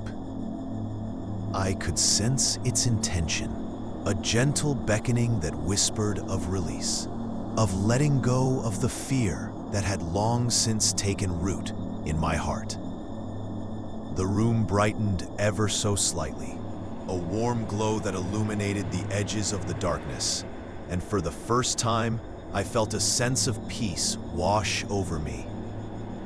With a final surge of will, I pulled against the weight, feeling my body begin to respond, the tightness easing. Thank you for listening. The figure remained, a steadfast guardian, as if waiting for me to embrace the freedom that lay just beyond the haze of my own making. As I finally awoke, the remnants of the night lingered like a fading dream. The room was as it had always been, familiar and safe, yet the air felt different, less oppressive, more alive. I sat up, the cool sheets sliding away as I breathed in the stillness, a quiet reminder of the delicate dance between presence and absence. I looked around, half expecting to see the shadow lingering in the corner, but it was gone, dissipated like mist in the early morning sun. And yet, the weight of the experience remained, an echo of a visitor who had come to remind me that even in the darkest moments, there could be a whisper of light, a glimmer of understanding, woven into the fabric of the night. The forgotten path. I found myself wandering the woods behind my childhood home, a place both familiar and unsettling. The trees loomed tall, their gnarled branches weaving a tapestry of shadows that flickered against the fading light. Each step crunched softly on the carpet of dried leaves, the scent of earth and pine filling the air, grounding me, yet nudging at the edges of my memory. It had been years since I last roamed these trails, but something drew me back, like a thread pulled taut, whispering of forgotten things. The path had changed, overgrown with thick brambles and wild ferns that seemed to clutch at my ankles. I paused, brushing a hand along the rough bark of a nearby tree, feeling the cool texture beneath my fingertips. The wind sighed through the branches, a gentle reminder of the life that thrived here, and yet an undercurrent of stillness lingered, as if the woods were holding their breath. As I ventured deeper, the canopy thickened, filtering the sunlight into a dappled glow. I recalled the stories I had heard as a child, tales spun by the firelight. They spoke of creatures that slinked through the underbrush, guardians of the forest, watching and waiting. I had always dismissed them as fanciful nonsense, the products of overactive imaginations. Yet, here in this silence, I felt the weight of those stories press against my chest, a soft, insistent pulse. I followed the path, or what remained of it, until it forked, one direction leading to a clearing I remembered fondly, and the other descending into a more shadowy thicket. The clearing was where I used to play, where the sun kissed the grass and laughter echoed in the air. The thicket, however, seemed to pulse with something unspoken, a dark invitation that tugged at my curiosity. I chose the thicket. The air shifted, cool and damp, wrapping around me like a shroud as I stepped off the worn trail. The rustle of leaves sounded louder here, the low hum of unseen creatures buzzing in the underbrush. Each sound heightened my senses. I could almost feel the heartbeat of the woods around me. I moved carefully, brushing aside low-hanging branches, each touch sending a chill racing down my spine. The deeper I went, the thicker the fog of nostalgia grew. Images flickered in my mind, a game of hide and seek, the thrill of being pursued, the sensation of cool earth beneath my bare feet. Yet a memory began to surface, a conversation from long ago. I could see the face of a friend, eyes wide with excitement, as they spoke of the things they'd seen in these very woods. I had laughed at their tales, shaking my head in disbelief. But now, the edges of their stories felt real, as if the trees themselves held secrets that were just out of reach. A sudden rustling to my left pulled me from my thoughts, and I turned, breath caught in my throat. My heart thudded against my ribs, a steady rhythm echoing the unsettling quiet. The underbrush parted, revealing a small creature, a deer perhaps, or something less familiar.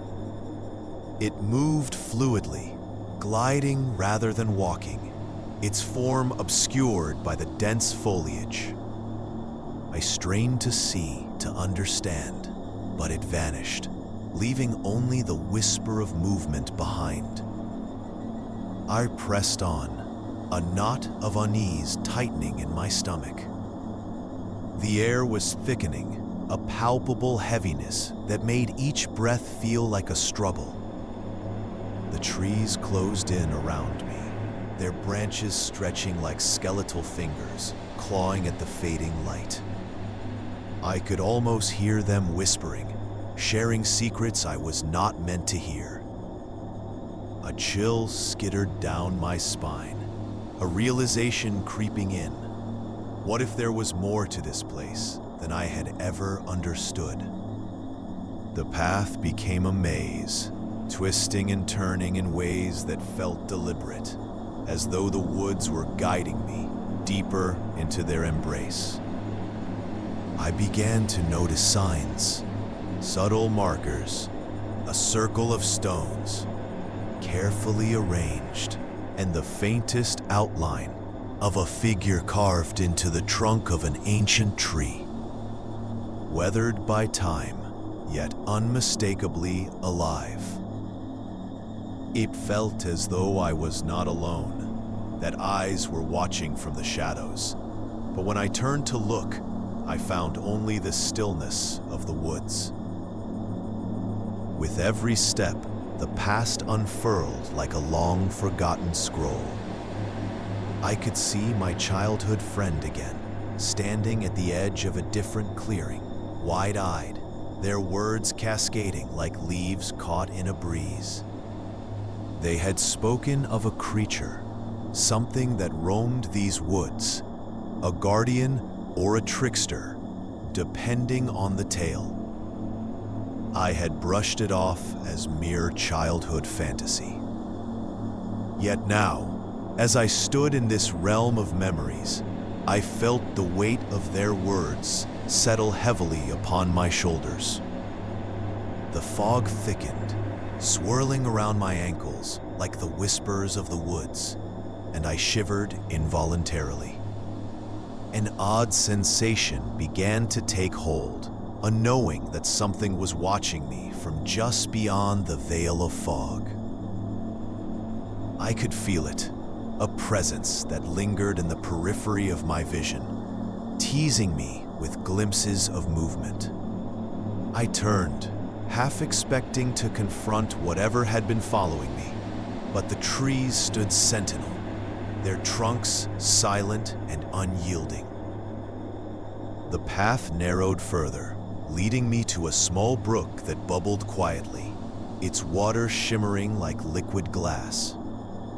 I knelt beside it, the coolness of the stones grounding me for a moment. I dipped my fingers into the water, feeling the rush of life that coursed through it, but I was not alone. A soft rustle echoed behind me, and I turned, heart racing. There, just at the edge of my vision, stood a figure, shrouded in shadows. I could see the outline of a long, slender body, blending seamlessly with the forest around it. The air around me thickened with the scent of damp earth and moss, and an inexplicable weight pressed against my chest. I blinked, and the figure seemed to shimmer, an illusion dancing at the edge of reality. In that moment, clarity washed over me, a memory brushing against the surface of my mind. My childhood friend, their words spilling out like a river. Those tales had not been mere stories. They had been warnings, messages from a realm I had dismissed. The figure shimmered again, a fleeting glimpse of something that transcended the ordinary. It was a reminder that the woods held more than I could understand, that freedom often came at a price. As I stood, the figure seemed to retreat, merging back into the shadows, leaving me alone once more in the quiet. The woods felt different now, alive with an energy that buzzed beneath my skin. I took a deep breath, the air thick with the scent of pine and the promise of the unknown. The path ahead beckoned, a whisper of adventure laced with a hint of danger. I turned back toward the thicket, the way home. The shadows stretched long behind me, and though I could not shake the feeling of being watched, I felt a strange sense of release. The woods would hold their secrets, and I would carry the weight of my friends' stories, woven into the fabric of my memory. In the fading light, I walked forward, the echo of the forgotten path trailing behind me, a reminder of the mysteries that lay waiting in the depths of the woods. Crossing over.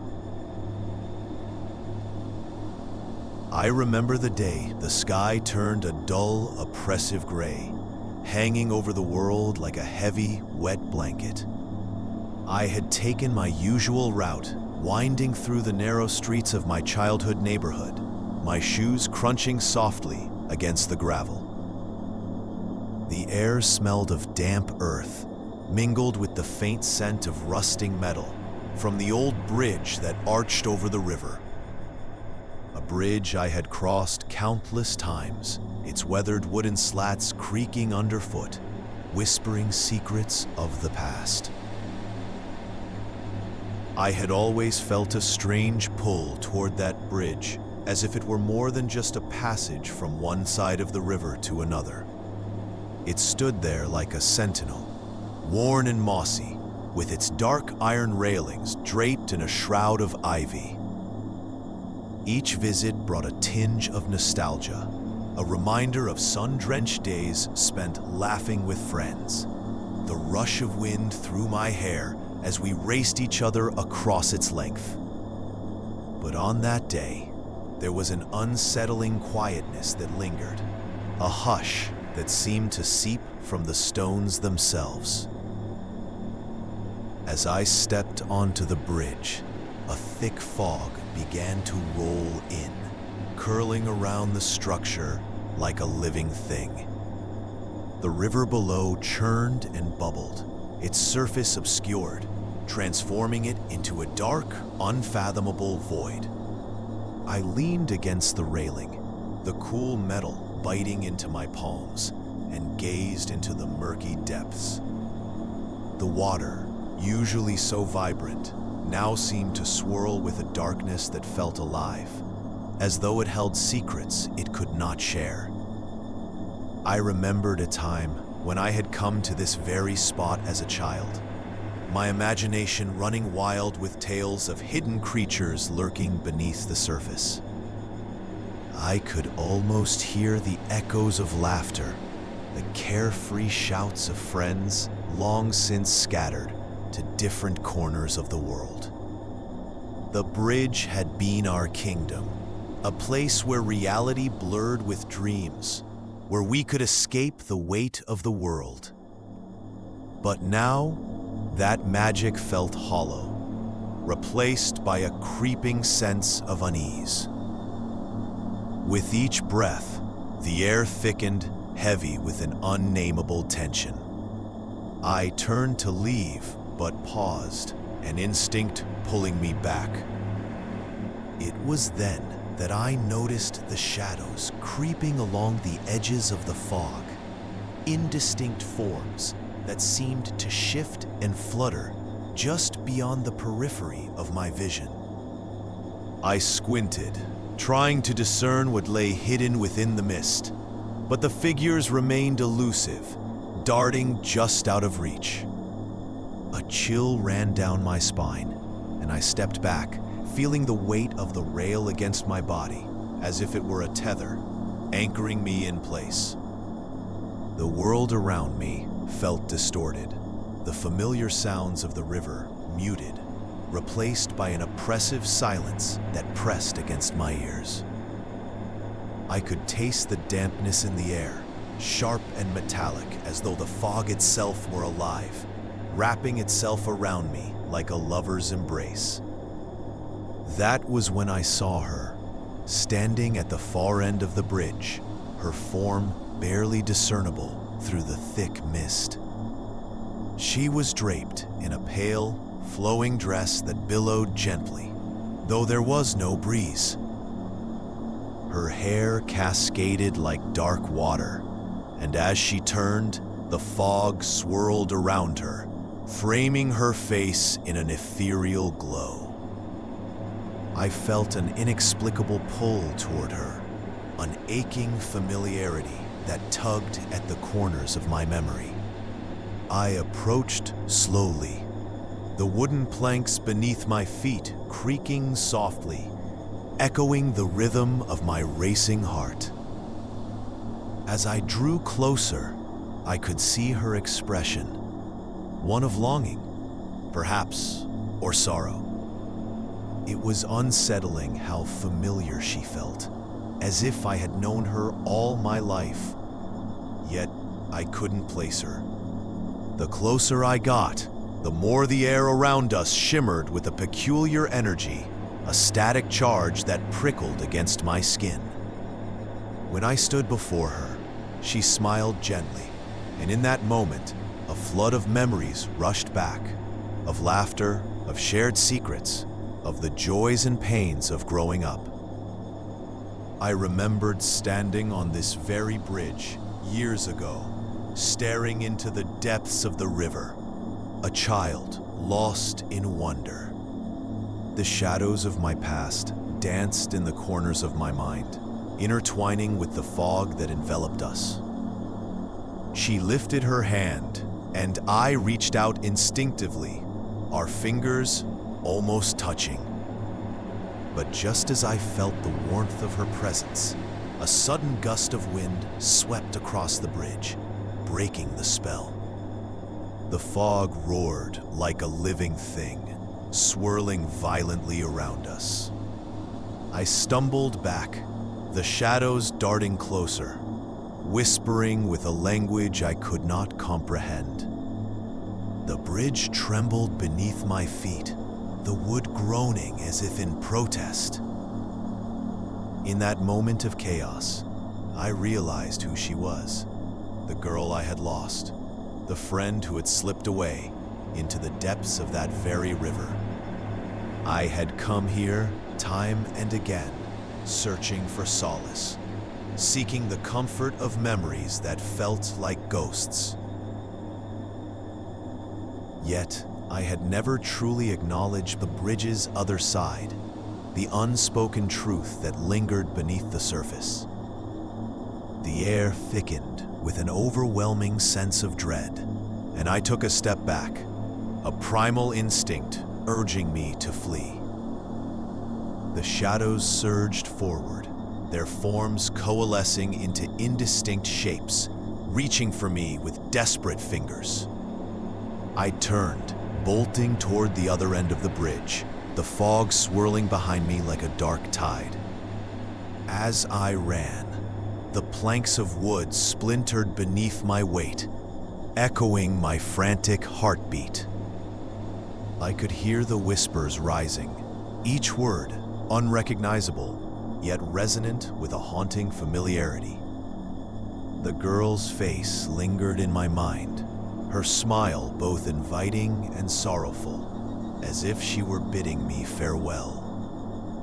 I burst onto solid ground, the fog receding behind me, but the weight of its presence lingered, an echo of something unfinished. I paused, glancing back at the bridge. The shadows had retreated, but the girl remained, a figure of light in the darkness, watching me with those all-knowing eyes. It was a promise and a warning, a reminder of the bridges we cross and the ones we leave behind. As I turned away, I felt the cold kiss of air on my skin, and the world returned to its familiar rhythm. The sun began to break through the clouds, casting long shadows on the ground.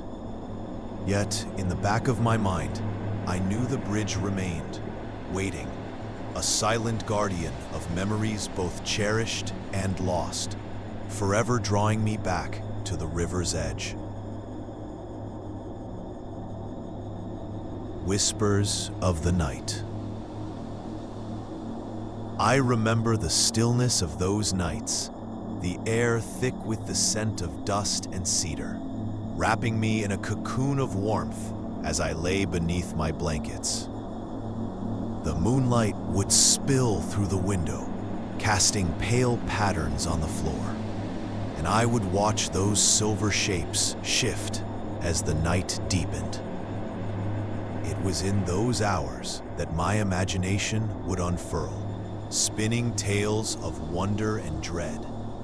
But the stories I wove were nothing compared to the truths that would soon unravel. I had just turned 10 when the visits began. At first, they were soft, like a breeze brushing against my cheek, but soon they morphed into a more tangible presence.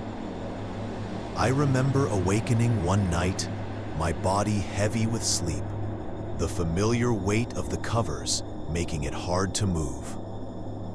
As I lay there, blinking against the darkness, I sensed something in the room with me. It was not the comforting presence of my childhood fantasies, but something else, something that made the hairs on the back of my neck rise. The figure loomed in the shadows, indistinct but palpable. I could not discern its features, but I could feel it watching me. A chill swept through the room, curling around me like a fog, and my heart quickened in my chest.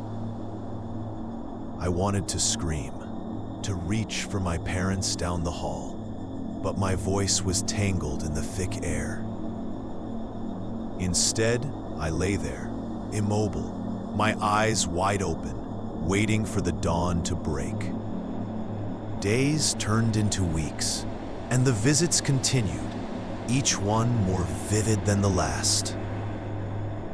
I would find myself slipping into slumber, only to wake again to the sensation of being watched. Some nights, I felt the weight of the figure pressing down beside me, the mattress sinking under its invisible weight. On others, it simply lingered at the foot of the bed, its presence a heavy blanket of dread that stifled my breath. I began to confide in my best friend, who listened with wide eyes and unshakable belief.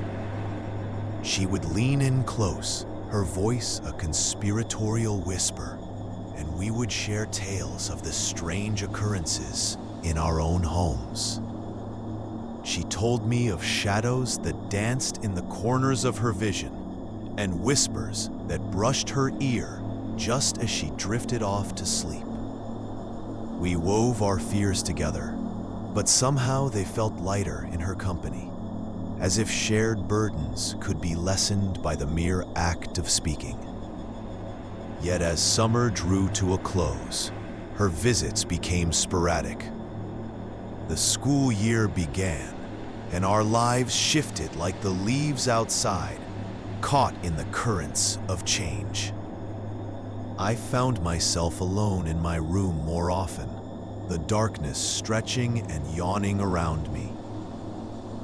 The figure returned, more insistent now, sometimes stirring the air with a barely perceptible rustle, like dried leaves skimming across the floor. One night, I awoke to the sensation of fingers trailing lightly across my arm, a gentle caress that sent shivers down my spine. I lay still, a prisoner of my own body, and felt the weight of dread transform into an unsettling curiosity. As the fingers danced across my skin, I tried to scream, but my throat was choked with silence. It was as if the air had thickened into a viscous fog, wrapping around my tongue and stifling my cries. In that moment, I felt a wave of warmth wash over me, a stark contrast to the cold fear that had gripped my heart. The touch was soft, almost tender, as if the figure sought not to harm, but to connect. I felt a strange tug of familiarity, a recognition that was both foreign and comforting. Yet with that thought came a deeper dread, the realization that perhaps this presence was not a benign specter at all. Days later, I found myself wandering the dusty corridors of my memory, searching for something I could not quite grasp. I stumbled upon an old photograph of my grandmother, her eyes twinkling with mischief and warmth, a woman who had told me stories of the spirits that lingered just beyond the veil of the living. In the quiet corners of my mind, I began to weave together memories of her whispered tales and the figure that haunted my nights, the threads fraying at the edges, threatening to unravel into something more sinister. I began to wonder if perhaps the figure was her, or perhaps something else entirely, something drawn to the remnants of her spirit that lingered in our home.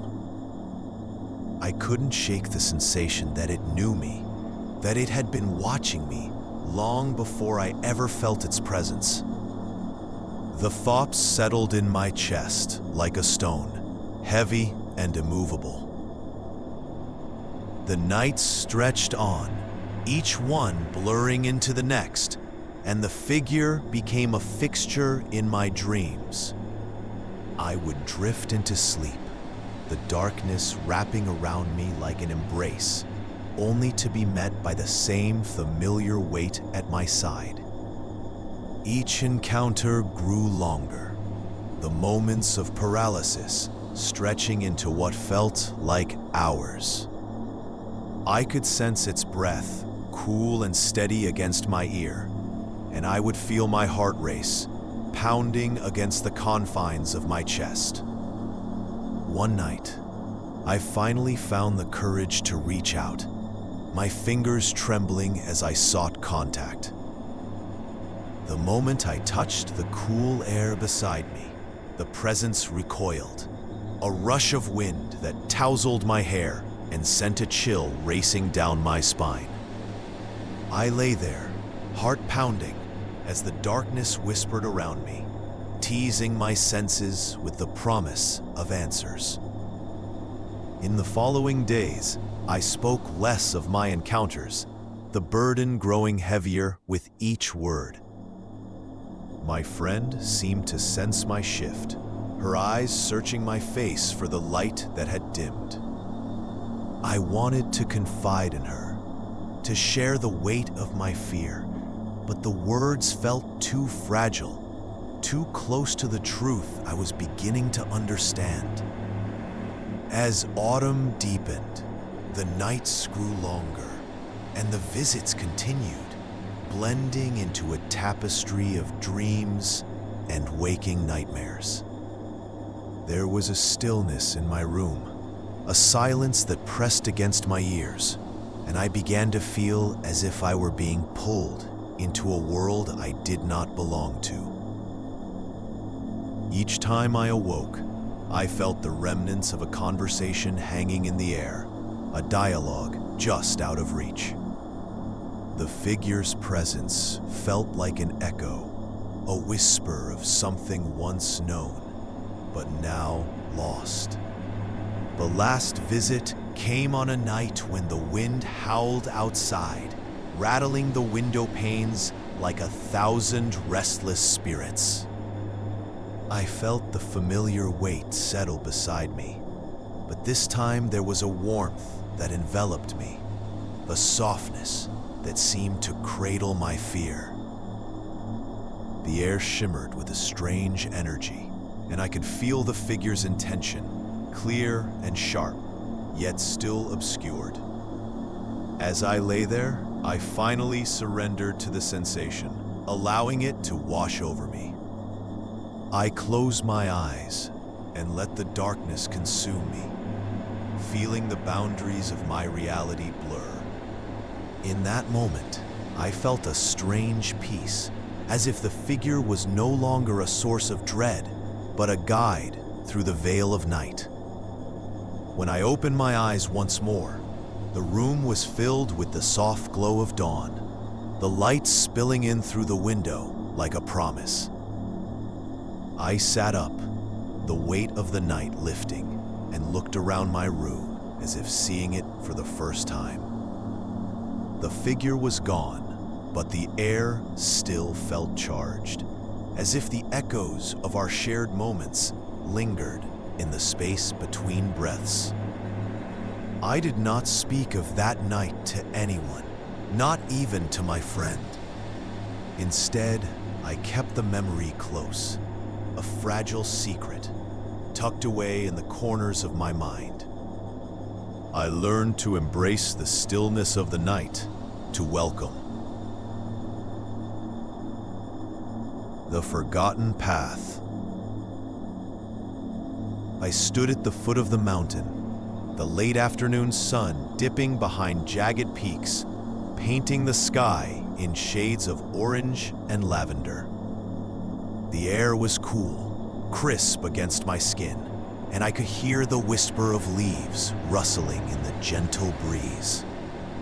A narrow path wound its way upward, shadowed by the towering trees, inviting me to explore the secrets hidden within their embrace.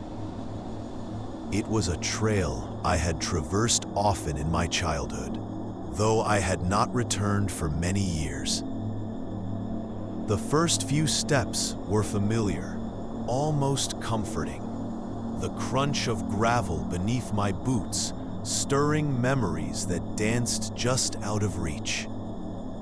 I could almost hear the laughter of my younger self echoing through the woods as I raced my friends, carefree and wild. The scent of pine and damp earth enveloped me, grounding me in the present, while the past flickered like distant fireflies in the back of my mind. As I ascended, the path twisted and turned, revealing glimpses of the valley below, where the world seemed small and far away. I paused to catch my breath, leaning against the rough bark of a tree. The view was breathtaking, yet a flicker of unease tugged at the edges of my thoughts. The vibrant hues of sunset began to bleed into one another, and shadows stretched, elongating across the trail, like fingers reaching out to pull me back. Continuing onward, I noticed how the trees grew denser, their trunks entwined in a natural embrace, their canopies blocking the last light of day. A hush fell over the woods, as if the very air held its breath. The path narrowed, each step feeling deliberate, as if I were being led deeper into a realm where the ordinary rules of the world held no sway. There was a lookout I remembered, an old wooden platform where we would sit for hours, legs dangling over the edge, talking about everything and nothing. I felt a pull toward it, the memory of laughter igniting a flicker of warmth in my chest. The way there was steep, the ground uneven, but I pressed on, a mix of anticipation and reluctance washing over me. The lookout appeared suddenly, a weathered structure clinging to the mountainside, as if it had emerged from the very rock itself. The wood was rough beneath my fingertips, splintered in places where time and the elements had conspired to wear it down. I stepped onto the platform, the old boards creaking in protest, and looked out over the landscape. The valley was shrouded in twilight, a tapestry of deepening blues and grays, the last remnants of sunlight swallowed by the horizon.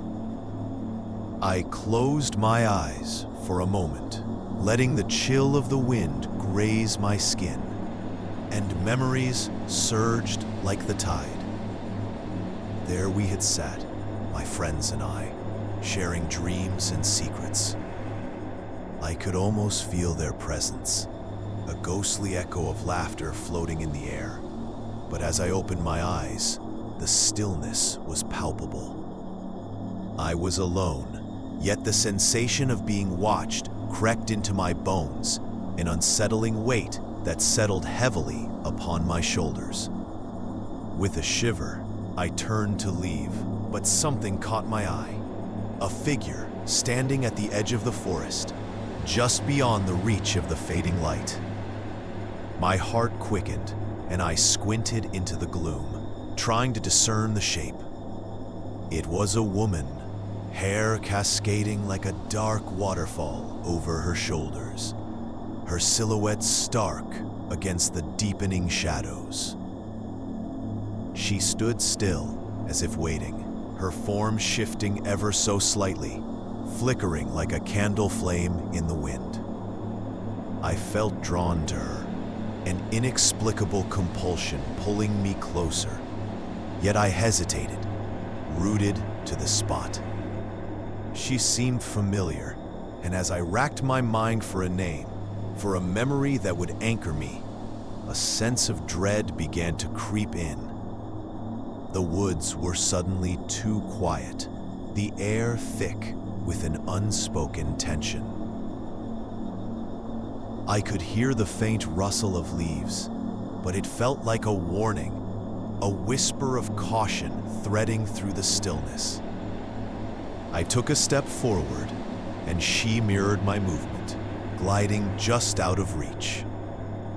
There was a softness to her expression, an inviting warmth, yet I could feel an icy grip tightening around my heart. I remembered stories told in hushed tones of figures appearing at dusk, of encounters that held more weight than mere chance. The twilight deepened, and shadows pooled around her like a cloak, the details of her face becoming indistinct, as if she were made of smoke. The urge to run surged within me, a primal instinct battling against the curiosity that kept me rooted. I could almost hear my own breath, shallow and quick, mingling with the wind that whispered through the trees. In that moment, clarity surged through me, a sudden understanding that this was not a mere figment of my imagination, but a manifestation of something darker.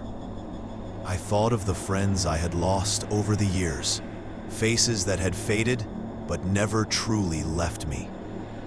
There was a heaviness in my chest, a realization that I stood on the precipice of something beyond comprehension, tethered to memories I had long buried.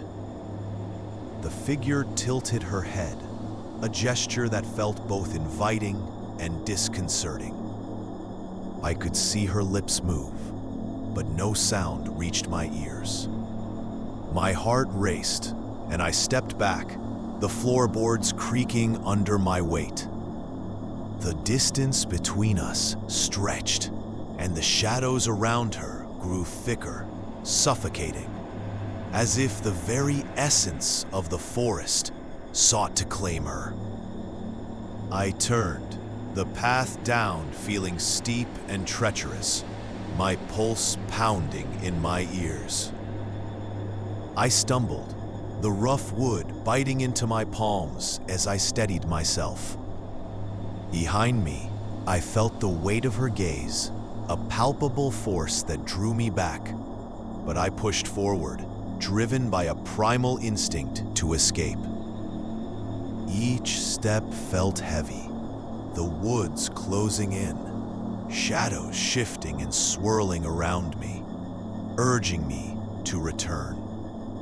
The scent of pine and damp earth filled my lungs, grounding me, reminding me of the warmth of sunlight and laughter I had once known.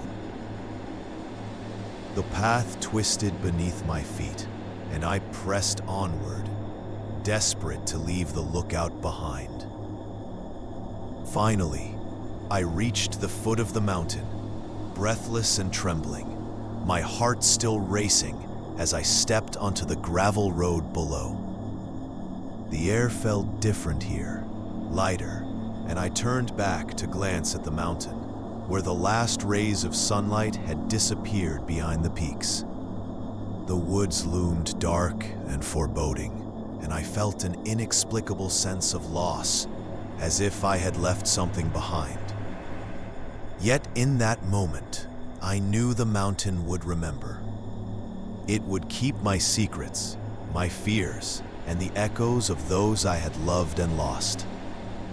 The shadows would remain, waiting patiently for the next soul drawn to the path, whispering tales of freedom that danced just out of reach. The old playground. It had been years since I last walked through the rusted gates of the old playground, and yet the memory of it lingered, like a half-remembered dream. I had stumbled upon the place in the summer of my youth, an expanse of faded colors and creaking metal, where laughter once echoed among the tall trees that now stood sentinel, guarding the secrets of forgotten days. Returning, I felt the pull of nostalgia, entwined with something darker, a hesitance born of time. The air was thick with the scent of damp earth and decaying leaves, the ground uneven beneath my feet as I navigated the overgrown path that led to the heart of the playground.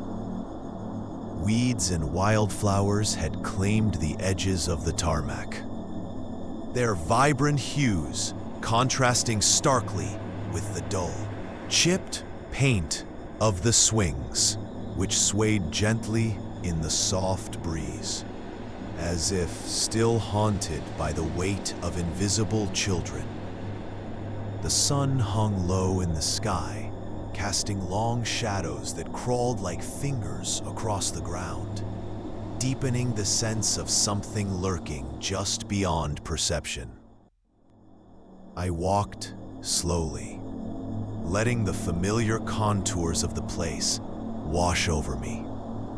The slide towered at the far end, its once bright yellow, now faded to a sickly hue, pocked with rust and stained with the remnants of forgotten summers.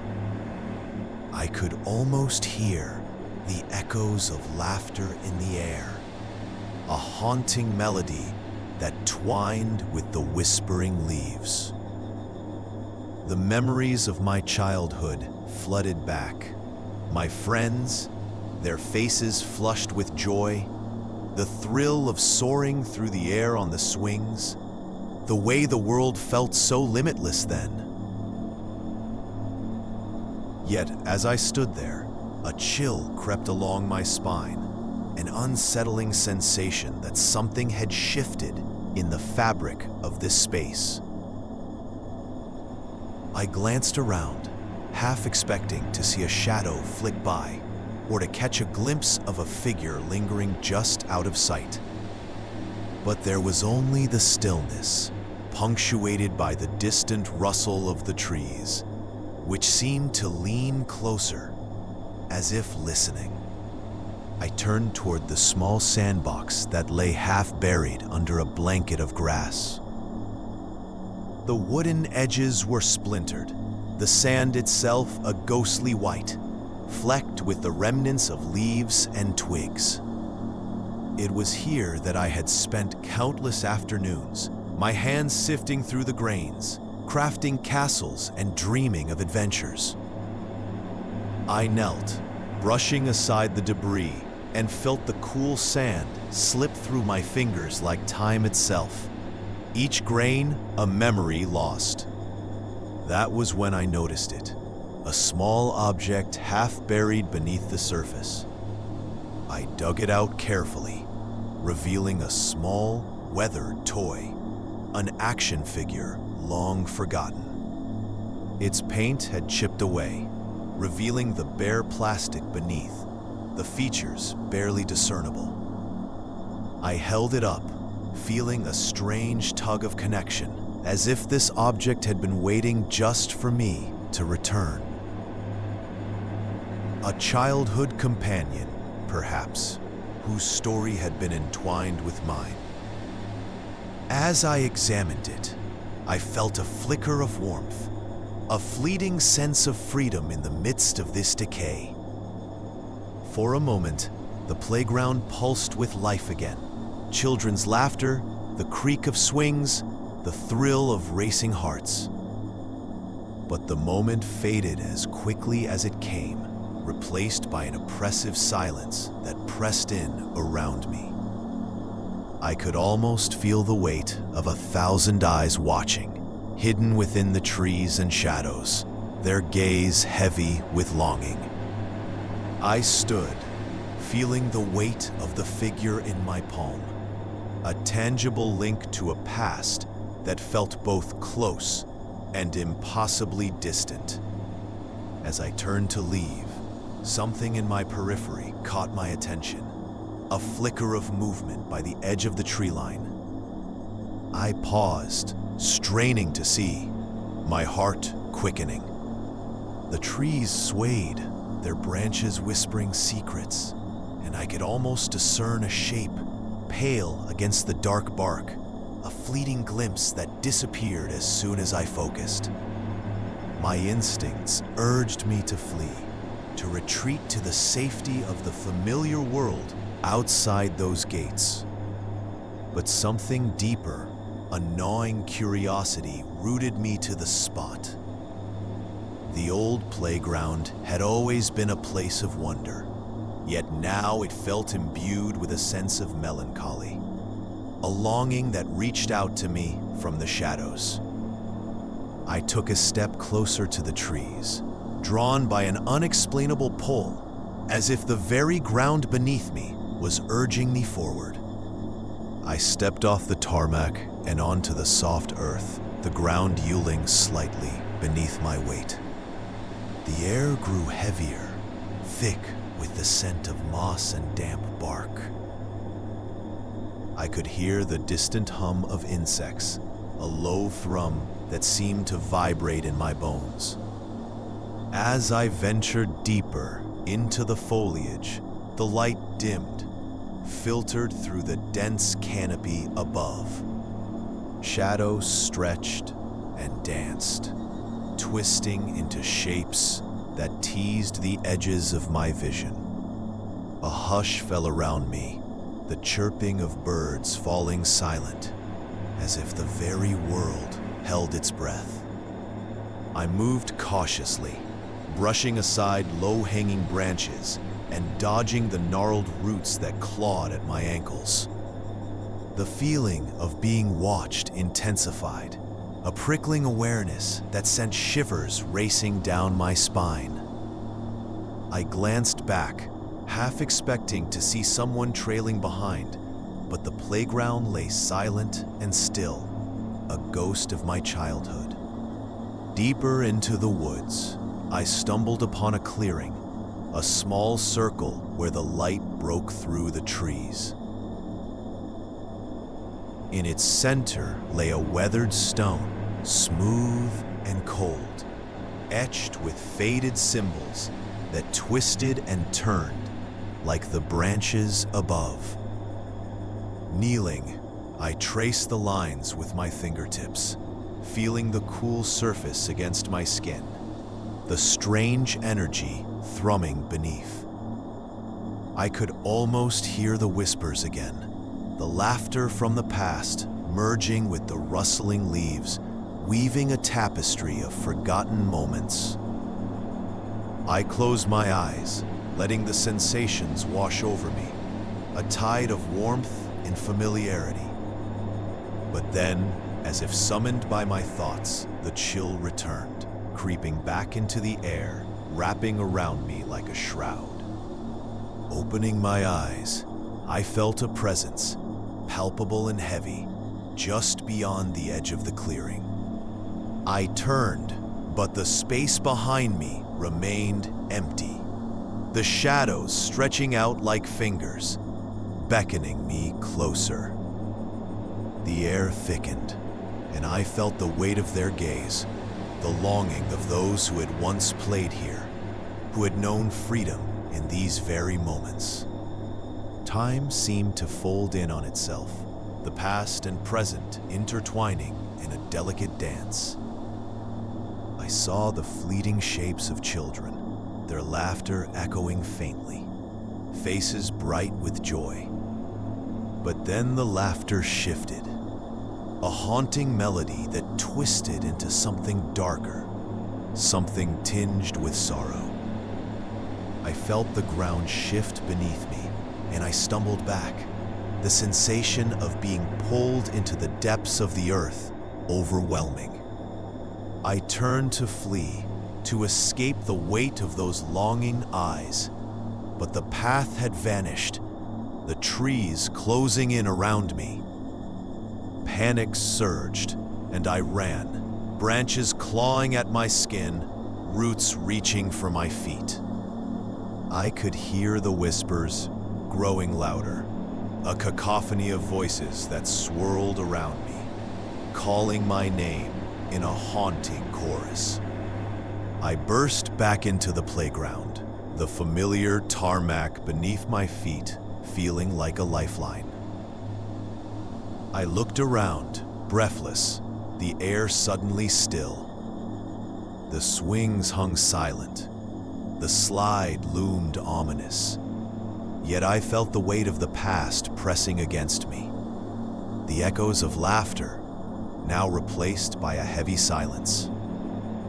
In my hand, I still clutched the toy figure, its presence a reminder of what had been, of the freedom I once knew. But now it felt like The Watchers. The field stretched out before me, an ocean of green and gold, whispering secrets with each gentle breeze that swept through the rustling cornstalks. The sun dipped low, casting long shadows that danced upon the ground, creating a patchwork of light and dark that felt alive. It was an ordinary evening, the kind that settled softly over the world. Yet I felt an unshakable weight in the air, as if the very earth held its breath. As I walked along the narrow path leading into the heart of the field, the cornstalks swayed, brushing against one another like a chorus of hushed voices. Each step drew me deeper into the rows, where the world outside faded, and I found myself enveloped in the warm, earthy scent of damp soil mixed with the sweet, green aroma of growing things. The sky deepened into a rich indigo, the first stars twinkling like distant eyes, observing my every move. It was in this quiet embrace that I remembered the stories my grandmother used to tell, tales of the field and its guardians. She spoke of the scarecrows, each made with care, their ragged clothes filled with straw and old memories. They stood sentinel over the corn, their hollow eyes aimed at the horizon, watching for anything that might threaten the harvest. There was comfort in those stories, a sense of protection woven into the fabric of the land. But as I wandered further, that comfort began to wane, replaced by a creeping unease. I paused in a clearing where the moonlight poured down, illuminating a solitary scarecrow, its figure silhouetted against the silvered sky. The clothes hung loosely, tattered and faded. And its face, if one could call it that, was merely a burlap sack, sewn together with frayed twine, giving it a lopsided grin that felt unnervingly alive. It felt like a remnant of another time, a relic of the past anchored in the present. I shivered, not from the chill in the air, but from the strange sense that it was watching me. As I turned to leave, a soft rustle came from the rows behind me, a whisper that seemed to echo in the stillness. I glanced back, half expecting to see a flutter of movement among the stalks, but nothing stirred. Only the corn swayed, the shadows undulating like thoughts just out of reach. The unease gnawed at the edges of my mind, and I quickened my pace, wanting to return to the safety of the path. The further I went, the more I felt the weight of the field pressing in. The air thickened, and with it came a silence so profound that it felt wrong, like the world had paused just for me. I could almost hear the heartbeat of the land beneath my feet, the pulse of something ancient. I remembered a moment from my childhood, a day spent in this very field, chasing the sunset with laughter echoing in the twilight. The memory was warm, but now it seemed so distant, like a fading photograph in a dusty album. Then, through the haze of nostalgia, a flicker of movement caught my eye. Another scarecrow loomed in the distance, its posture unnaturally rigid, arms outstretched as if reaching for something just beyond its grasp. I squinted, trying to decipher its form in the shadows, and that familiar lopsided grin returned, twisting in my mind. It had felt so alive under the moonlight, as if it had something to say, something just waiting for the right moment to speak. Yet I knew, even then, that there was nothing to be said. I felt the ground shift beneath me, as if the very soil was alive and breathing, urging me to step back, to retreat. But curiosity, that familiar companion, urged me forward. I wanted to touch it, to feel the texture of the burlap and the chill of the straw within, to know if it was just a figment of my imagination or something more. With each step, the whispers of the corn grew louder, wrapping around me, a soft cacophony that both beckoned and warned. As I drew closer, a strange familiarity washed over me. The scarecrow's face seemed to morph slightly in the shifting light, revealing a shadow of something I thought I recognized. An echo of a childhood friend, perhaps, or a fleeting moment from years past. My heart quickened, a strange mixture of fear and nostalgia blooming within me, until I could almost hear the laughter that once filled this field. Yet, the laughter was gone, leaving only silence. With a trembling hand, I reached out, brushing against the coarse fabric of the scarecrow's arm. It was cold, unsettlingly so, sending a jolt of awareness through my body. I stepped back, a shiver racing down my spine, and I felt the ground shift again, as if something underneath was stirring, awakening. The air was charged, thick with a tension that crackled like static electricity. A flicker of movement to my right caught my attention. I turned just in time to see another figure stepping out from between the corn rows, its silhouette bathed in the ghostly glow of the moon.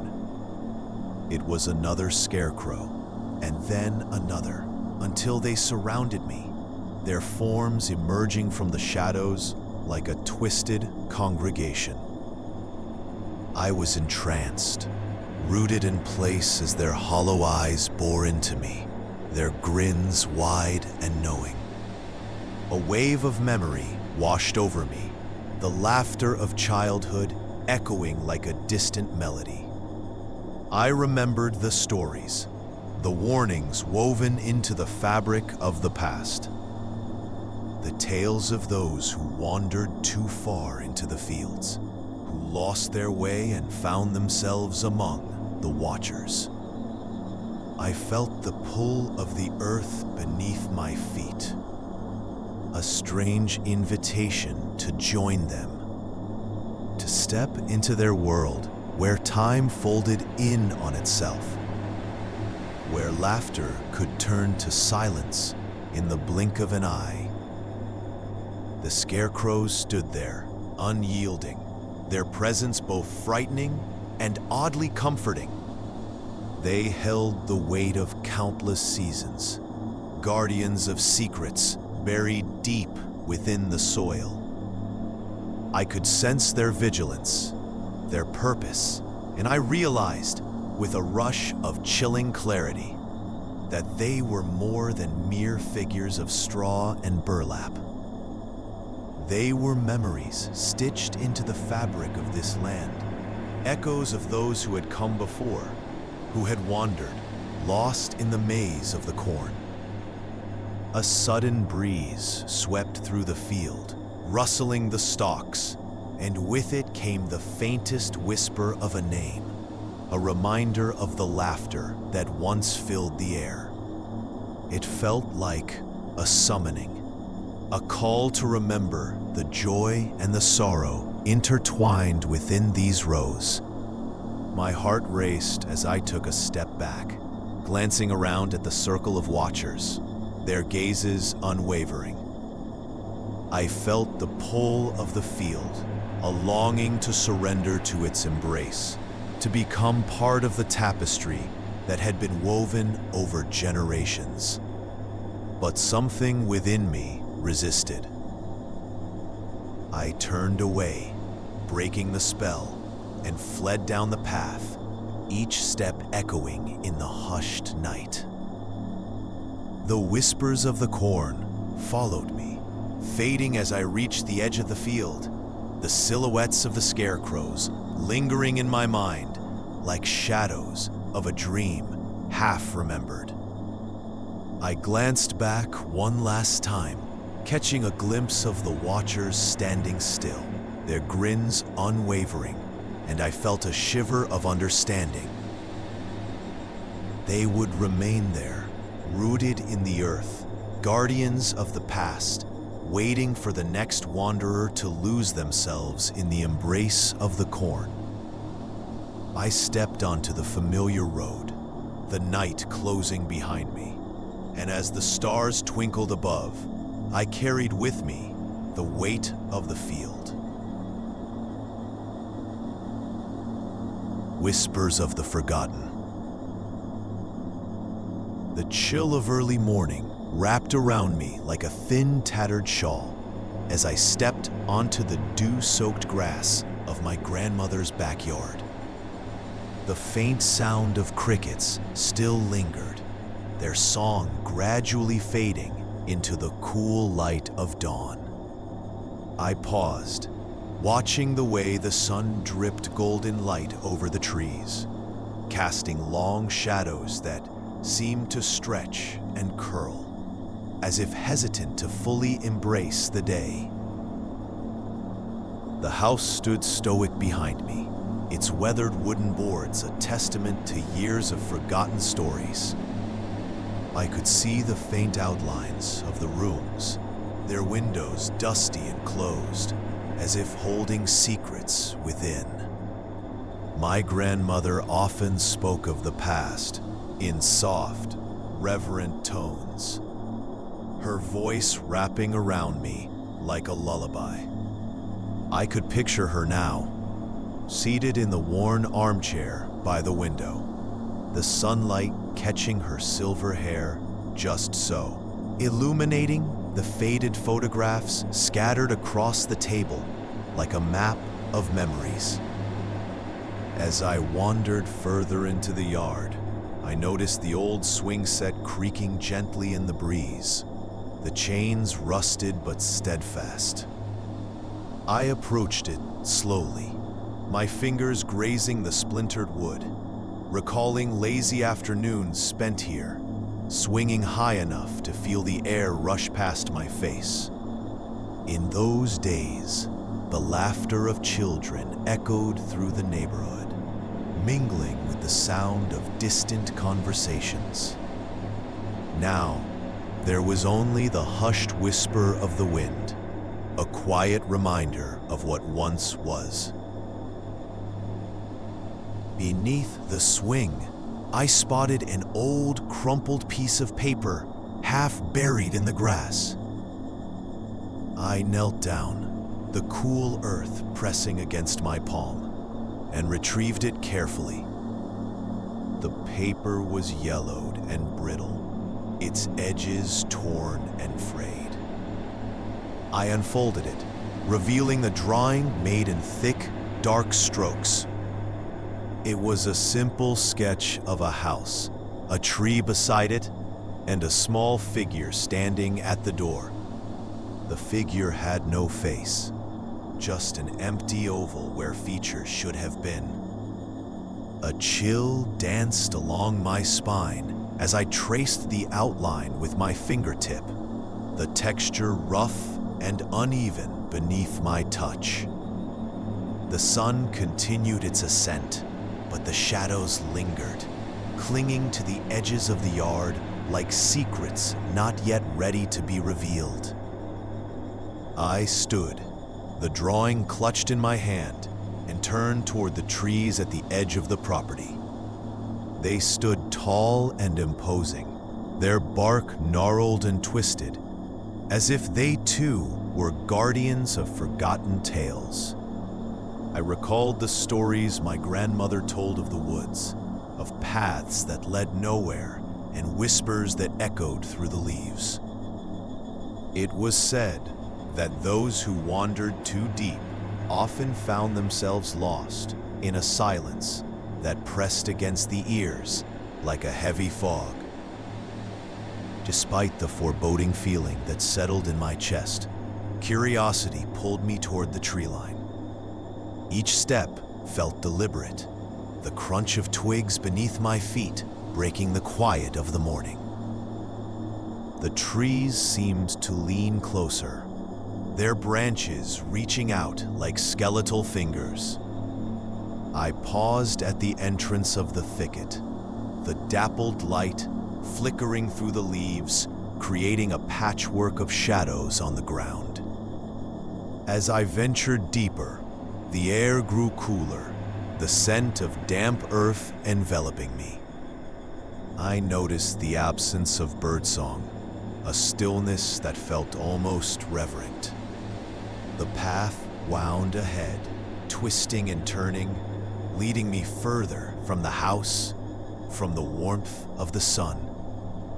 I could feel the weight of the trees pressing in, a thick shroud of silence surrounding me. The further I walked, the more I could almost feel the presence of something, an echo of laughter, a whisper of a name, drifting just beyond the edge of my hearing. I closed my eyes for a moment, allowing the sensation to wash over me, a fleeting memory teasing at the corners of my mind. It was a voice I couldn't quite place, familiar yet distant, like a half-remembered dream. When I opened my eyes again, I found myself at a clearing bathed in soft, muted light. A small, weather-beaten cabin stood in the center, its door hanging slightly ajar as if inviting me in. The wood was gray and cracked, patches of moss creeping up the sides like a green shroud. A deep sense of unease washed over me, but I felt compelled to step closer, to explore what lay inside. The door creaked as I pushed it open, the sound echoing unnaturally in the stillness. Inside, dust motes danced in the air, illuminated by a single beam of light streaming through a grimy window. The room was sparsely furnished, a small table in the corner, and a single chair pushed against the wall. The floorboards groaned softly beneath my weight, and I could feel the chill creeping in around me. I walked further in, my heart thudding in my chest, and noticed a small fireplace, its stones cold and gray, remnants of ash scattered within. On the mantel, a collection of dusty trinkets caught my eye, a tarnished locket, a cracked porcelain doll, and a small, intricately carved wooden figure.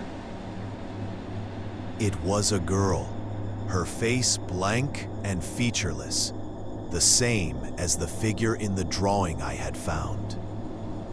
I felt a shiver race down my spine, the air thickening with an unnameable tension.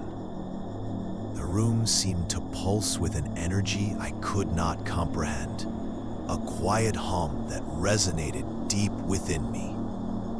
I approached the mantel, my fingers brushing against the locket, feeling the cold metal beneath my touch. My mind flickered back to my childhood, to whispered stories shared in the dark, to the way my grandmother spoke of the past with both reverence and sorrow. In that moment, I realized how eerily silent the world outside had become. The wind no longer whispered through the trees, and the crickets had ceased their song. I stood alone in the cabin, the weight of the air pressing against me like a heavy blanket. It was then that I understood I was not truly alone. A flicker of movement caught my eye, and I turned sharply, my breath catching in my throat. The door I had entered through now stood closed, a shadow pooling in the corners of the room, stretching and shifting as if alive. The stillness felt charged, electric, as if the very walls held their breath in anticipation. In the far corner, the girl's figure seemed to shimmer, the edges of her form blurring in and out of focus. I felt an overwhelming urge to reach out, to touch her, but my feet felt rooted to the spot.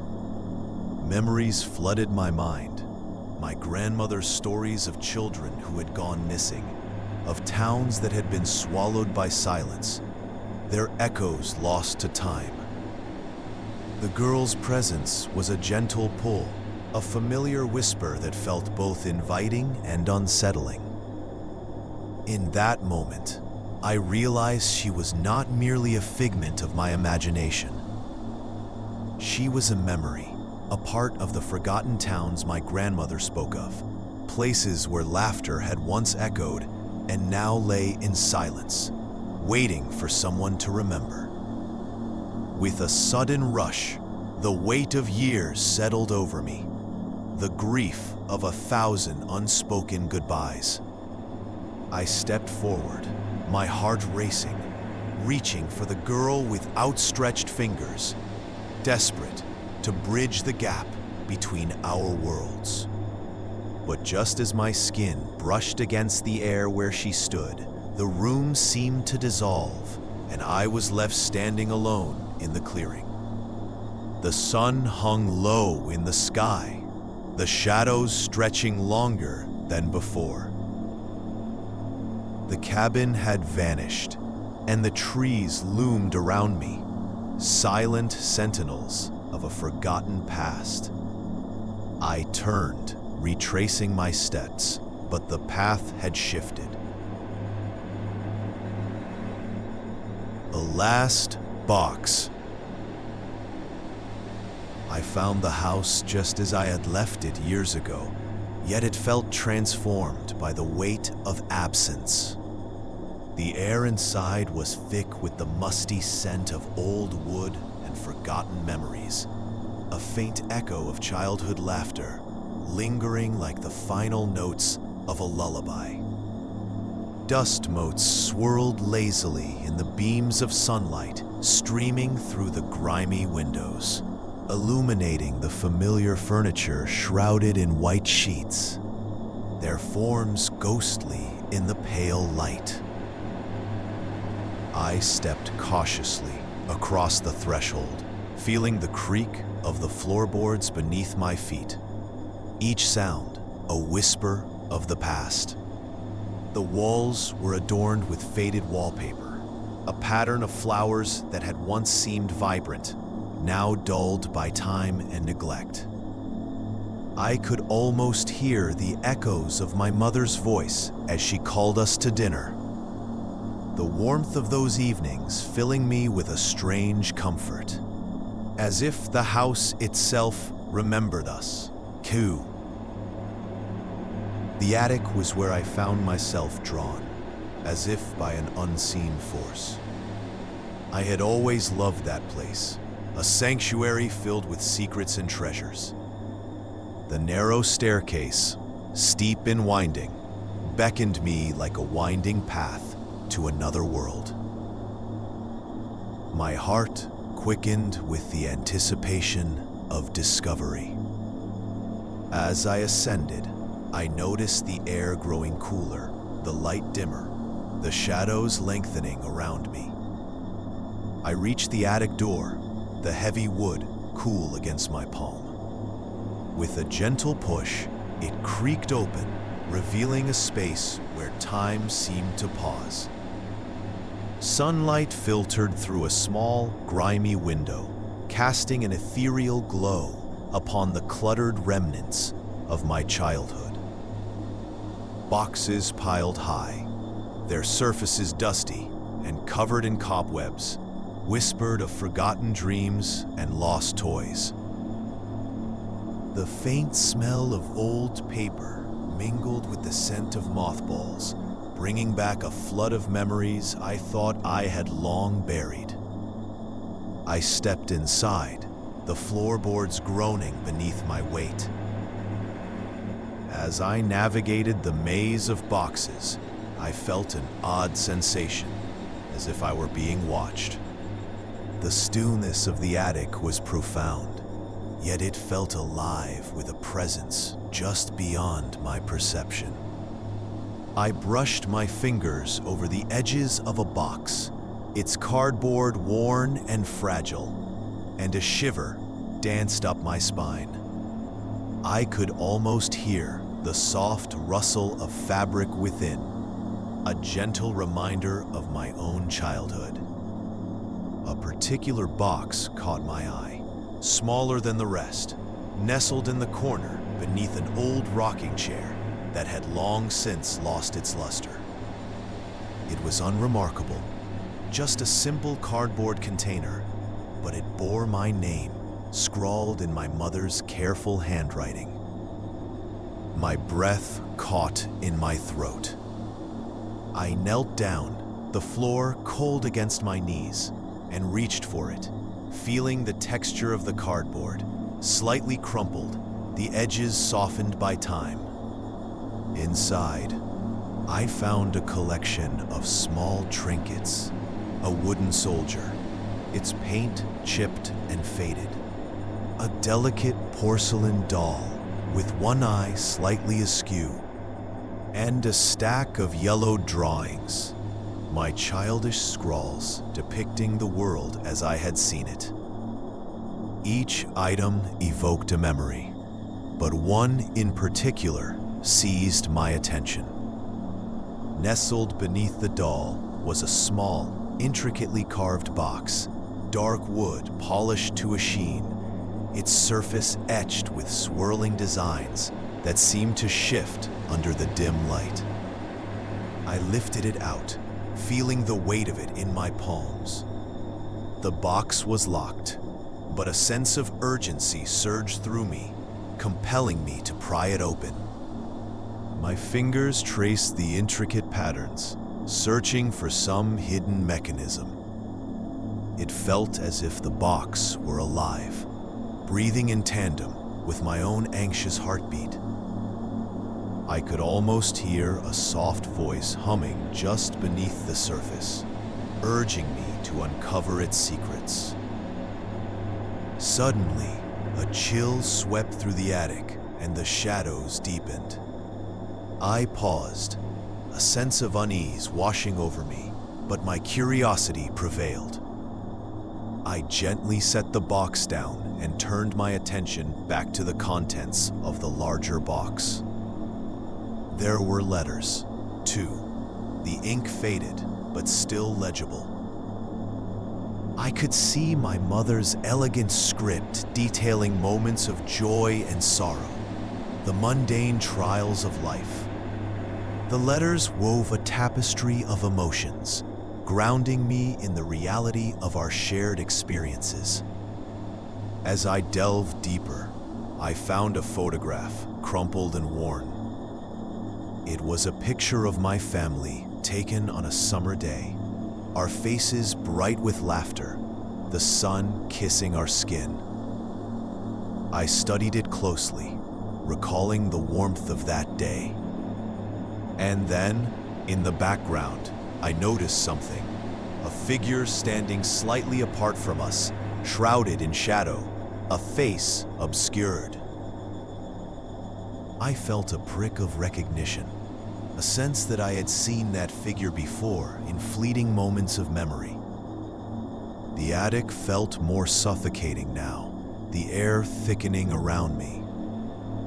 I shook my head, trying to dispel the unease that clawed at my mind. As I returned my focus to the carved box, I felt a tremor beneath my fingers, the wood warm against my skin, as if it were alive. I pressed against the side, and to my surprise, the lid creaked open with a soft sigh, revealing its contents. Inside lay a small, delicate necklace, a silver chain with a locket dangling at its end. It glimmered faintly, and I lifted it, entranced by its beauty. As I held it up to the light, I felt a rush of emotions, a cascade of memories flooding back. My mother's laughter, her gentle embrace, the warmth of her love. I could almost hear her voice, soft and soothing, wrapping around me like a cocoon. But then, something shifted in the air, a whisper of something darker. The shadows deepened once more, and the temperature dropped. I glanced toward the attic door, and for a brief moment, I thought I saw a figure standing there, just beyond the threshold. It was a fleeting glimpse, but the sensation of recognition was undeniable. My heart raced, and I forced myself to turn back to the necklace, trying to anchor myself in the moment. As I fumbled with the clasp, I became aware of a presence close behind me, a weight in the air that felt both familiar and foreign. I turned slowly, the hairs on the back of my neck standing on end. The attic seemed to pulse with an energy that was at once unsettling and strangely comforting. I felt drawn back to the photograph, a need to understand the figure lurking in the background. The shadows danced in the corners of the attic, and I was overcome by a sense of inevitability. As if the house itself were alive, breathing in the memories of those who had once filled it with laughter and life. I felt a connection to something greater, a lineage of love and loss, as if the very walls were whispering the stories of those who had come before me. In that moment, I understood that the box, the necklace, the photograph, they were all pieces of a puzzle that I had yet to complete. I had returned to this place not merely to reminisce, but to confront something deeper, something buried within the folds of my childhood.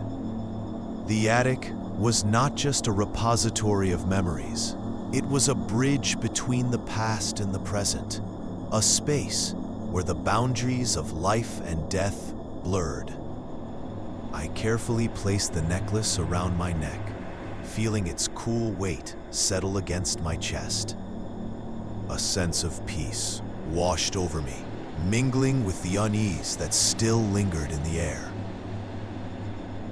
I was no longer just a visitor in this house. I was a part of its story, woven into its fabric like the dust motes dancing in the sunlight. And as I descended the attic stairs, I felt the presence. The orchard. The air was thick with the smell of damp earth and ripening fruit when I returned to the old orchard. It lay at the edge of my childhood home, a sprawling expanse of tangled branches and gnarled trunks that seemed to have woven themselves into the very fabric of the land. I could see the wooden barn in the distance, its red paint faded and peeling, standing sentinel as it always had, filled with the echoes of laughter and whispers long since silenced. I walked the familiar path, my feet crunching over fallen apples, their skins mottled and bruised, their sweet scent thickening with each step. The trees loomed overhead, their leafy canopies creating a dappled pattern of light and shadow on the ground. I remembered how I would run through these rows as a child, the thrill of the chase always nipping at my heels. But now the air felt heavier, as if time had settled like a thick fog, muffling the sounds around me. There was a certain serenity to the orchard, but it was undercut by a sense of watchfulness that I couldn't quite shake. The branches swayed slightly, though the wind had stilled, and I could have sworn I heard a rustle deeper in the grove. Perhaps it was just the way my mind played tricks on me after so many years away, but I felt the pull of curiosity guiding me forward, deeper into the thicket where sunlight struggled to reach. I paused near a particularly ancient tree, its bark cracked and twisted, roots sprawling like gnarled fingers clutching the earth. It was here, beneath its sprawling limbs, that I had shared countless secrets with my childhood friends. Memories rushed back, fingers sticky with juice, laughter spilling like the sunlight filtering through the leaves.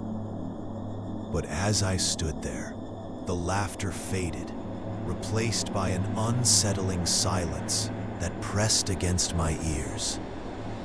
I stepped back, the ground cold and damp beneath my soles, and turned my gaze toward the barn. A gust of wind tugged at my clothes, and I felt an inexplicable urge to go inside. The door creaked open with a reluctant groan, revealing the dim interior, shadows flickering against the walls like ghosts long forgotten. The scent of hay and aged wood enveloped me, a comforting familiarity twisted with something else, something I couldn't quite name. Inside, the air felt different, heavier somehow, and the shafts of light cutting through the wooden slats seemed to illuminate dust motes swirling in a languid dance. I moved cautiously, my fingers brushing against the rough beams, tracing the grain and imagining the countless hands that had worked here before me. Every corner held a story, but the barn felt as though it held its breath, waiting for something to break the stillness. I ventured up to the hayloft, climbing the wooden ladder that creaked under my weight. Each step felt like a plunge into the depths of memory, and I remembered playing hide and seek among the bales, the thrill of being found, the joy of being lost. But now, the loft was empty, the soft scent of hay mingling with the mustiness of time. I stood at the edge, looking down at the ground below, where shadows pooled like dark secrets. A chill crept up my spine, the kind that lingers just at the edge of awareness. I turned my gaze back to the loft, and there, in the farthest corner, I saw something glimmering in the dim light. I stepped closer, my heart thrumming in my chest, and found a small person, ornate box, its surface polished smooth, adorned with intricate carvings that seemed to shift under my scrutiny. As I reached out to touch it, a whisper of memory brushed against my mind. My grandmother's hands, so fragile yet so deft, had once held a box much like this. She had spoken of its magic, of the things that could be held within, but I had never understood. I opened the box slowly, the hinges creaking in protest, revealing a collection of small, delicate trinkets. Each one felt imbued with a history, a story, and I could almost hear their echoes as I picked them up, the warmth of a forgotten childhood washing over me. But then, as I lingered over a tiny silver locket, a sense of unease curled around my heart. It was as though the air had thickened, pressing in from all sides, and the shadows in the corners of the loft seemed to shift and swirl. I felt a presence, something lingering just out of sight, waiting for me to acknowledge it. I turned abruptly, expecting to see someone standing behind me, but the loft remained empty, the silence thickening like a fog. The feeling of being watched grew stronger, and I hurriedly replaced the locket, my pulse quickening. I needed to leave, to escape the oppressive atmosphere that had seeped into every crevice of the barn. As I descended the ladder, I could hear the faint sound of rustling again, this time more insistent, as if the orchard itself was urging me to go. I glanced back at the loft, the shadows playing tricks on my vision, and felt a sudden urge to flee. I stepped outside, the sunlight hitting my face like a rush of cool water, but the weight of the barn lingered, the memories swirling just beyond my reach. I walked through the orchard again, each step a reminder of childhood joy, yet tinged with something darker, an awareness that had settled in my bones. I could almost hear the laughter again, echoing through the branches, but it was hollow now, an invitation laced with something sinister. The trees watched me, with their twisted branches, their leaves rustling in a way that felt like warning, and I quickened my pace, heading toward the edge of the grove. As I reached the boundary where the orchard met the field, I paused, looking back at the barn, its presence looming large against the backdrop of the sky. It stood there, unchanged yet altered, a monument to my past, but also a reminder of the shadows that lingered just beneath the surface. I turned away, the weight of the memories heavy in my heart, and walked toward the horizon, leaving behind the orchard and the secrets it held. The air felt lighter, the shadows retreating, but the echoes of laughter followed me, whispering of what once was and what could never truly be forgotten.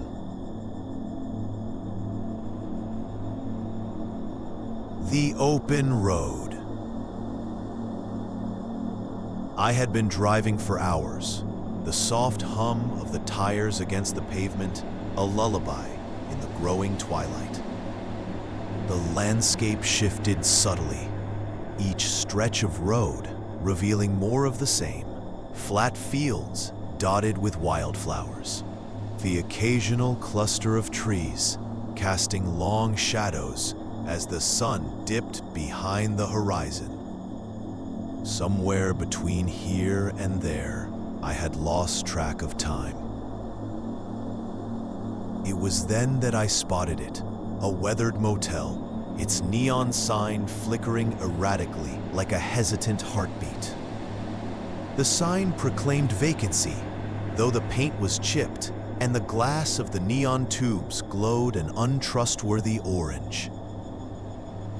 It stood alone at the edge of a vast expanse of nothingness, a solitary structure in a fading world, where the air felt thick with memories that had seeped into the walls. I parked my car, the crunch of gravel underfoot punctuating the heavy silence.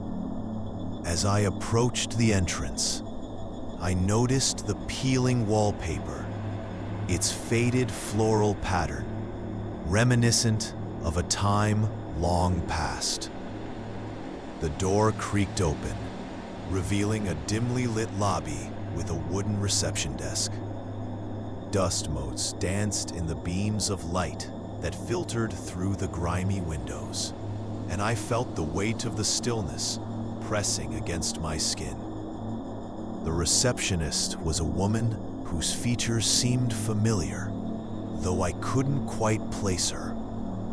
She wore a simple dress that draped like a shadow, her hair pulled back tightly, revealing the sharp angles of her face. Her smile was warm but distant, a flicker of recognition that quickly faded. I signed the register with a pen that felt oddly heavy in my hand, the ink smudged and uncertain. Room 7 was my destination.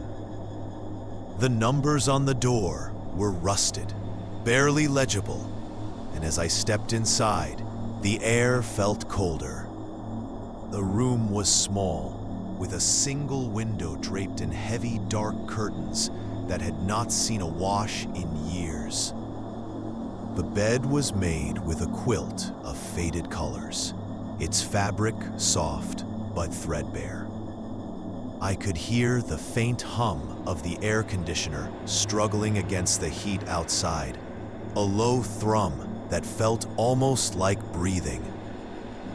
I set my bag on the table, its surface worn and scarred, as I took in my surroundings. There was a small mirror above the dresser, the glass distorted, warping my reflection just enough to make me question if it was truly me looking back. I brushed my fingers across the surface, feeling the coldness of the glass against my skin. And for a moment, I thought I saw a flicker of movement behind me, a shadow darting across the edge of my vision. As night enveloped the motel, I settled onto the bed, the springs creaking softly beneath me. The quiet was profound, punctuated only by the occasional rustle of the wind outside. I reached for the remote, flicking through channels that offered little comfort. Static filled the gaps between channels, an eerie reminder of the absence of life outside my window. Sleep came slowly as I drifted in and out of dreams. I was a child again, running through a field of tall grass, the sun warm against my back. Laughter echoed in my ears, but the faces were blurred, indistinct. I felt a sense of freedom, the kind only children know, until a whisper tugged at my consciousness. It was a voice, familiar yet foreign, calling me from a distance, beckoning me to return. I woke with a start, the room shrouded in darkness. The air was still, heavy with an unsettling weight. I glanced around, half expecting to see the figure of a child at the foot of the bed, but found only shadows. The quiet felt different now, charged with an energy that made the hairs on the back of my neck stand on end. I swung my legs over the side of the bed, feeling the coolness of the floor beneath my feet. The urge to explore the motel pulled at me, a thread of curiosity woven with something darker. I opened the door slowly, the hinges protesting softly, and stepped into the dim corridor. The flickering lights above cast long shadows, each step echoing softly against the walls. As I walked, I noticed the doors lining the hallway, each one slightly ajar, as if inviting me in. I paused before one, the faint sound of a child's laughter spilling from within. It was a sound that felt both comforting and disquieting. I hesitated, then pushed the door open, revealing a room that appeared to be untouched by time. It was a child's room, filled with toys scattered across the floor. A bed covered in a quilt, the same colors as mine, lay against the far wall. I stepped inside, the air thick with dust and an inexplicable warmth. The laughter faded into silence, but the feeling lingered, wrapping around me like a forgotten embrace. I could almost see the outlines of figures playing, their movements ghostly and fleeting. A small table held a collection of crayons, their colors vibrant against the dullness of the room. I reached for one, the wax cool and smooth beneath my fingers, and felt a strange pull to draw something, anything, on the faded paper that lay abandoned. But before I could make a mark, I heard it, a soft whispered sound, the gentle cadence of a child's voice drifting through the air. It spoke my name, sweet and haunting, weaving through the stillness like a melody. The hairs on my arms prickled, the sensation of being watched wrapping around me. I turned quickly, the room feeling suddenly too small, the walls closing in. I stumbled back into the hallway, my heart pounding in my chest. The laughter returned, echoing against the walls, chasing me down the corridor. I ran past room after room, each door slightly ajar, each one holding the promise of something, yet I couldn't bring myself to look. I reached the end of the hall, where the windows lay shrouded in darkness. I pressed my back against the wall, breathing heavily, the laughter fading to a soft murmur. A chill settled in the air, and I felt the weight of the shadows pressing in, as if they were alive, hungry for something I couldn't name. As I stood there, I remembered a conversation from long ago. A fleeting encounter with a stranger who had spoken of ghosts that linger in places like this, between worlds, caught in the stillness. I had brushed it off at the time, a child's tale spun to scare. Yet here I was, wrapped in a threadbare quilt of memories and shadows, unable to discern where the past ended and the present began. The silence returned, heavy and thick, wrapping around me like a shroud. I turned to retreat back to my room, but the corridor stretched before me, endless and winding. Panic surged through me, and I ran, my footsteps echoing like a heartbeat against the walls, chasing the promise of escape. I reached my room, slamming the door behind me, the sound reverberating in the stillness. I leaned against it, heart racing, my breath coming in sharp bursts. The air felt charged with an unspoken presence, a weight that pressed against my chest. I locked the door, and for a moment, silence enveloped me, thick and palpable. I tried to steady my breathing, focusing on the quilt beneath me, the colors swirling like a distant memory. I closed my eyes, willing myself to forget the laughter, the whispers, the shadows that danced just beyond my reach. But they lingered, woven into the fabric of the night, reminding me that some doors are better left closed, some echoes better left unheard. Sleep came at last, a fragile cocoon that wrapped around me. Whispers of the old road. The sun hung low in the sky, casting a golden haze over the overgrown path that wound its way through the woods. I could feel the warmth on my skin, but the air was cool and still, heavy with the scent of damp earth and decaying leaves. It had been years since I had wandered this way, yet the memories of childhood adventures beckoned me, like the faded colors of an old photograph. I had come to this place to escape, to lose myself in the familiar embrace of nature, though I found myself drawn to the remnants of a long abandoned road that twisted through the trees. It was a place I had played in as a child, where the laughter of friends echoed between the trunks, where the world felt boundless and alive. Now, however, it lay still, as if the very air had decided to hold its breath. The path was choked with weeds and wildflowers, their delicate petals trembling in the light breeze. I knelt down to brush my fingers against the soft green leaves, feeling their coolness beneath my fingertips.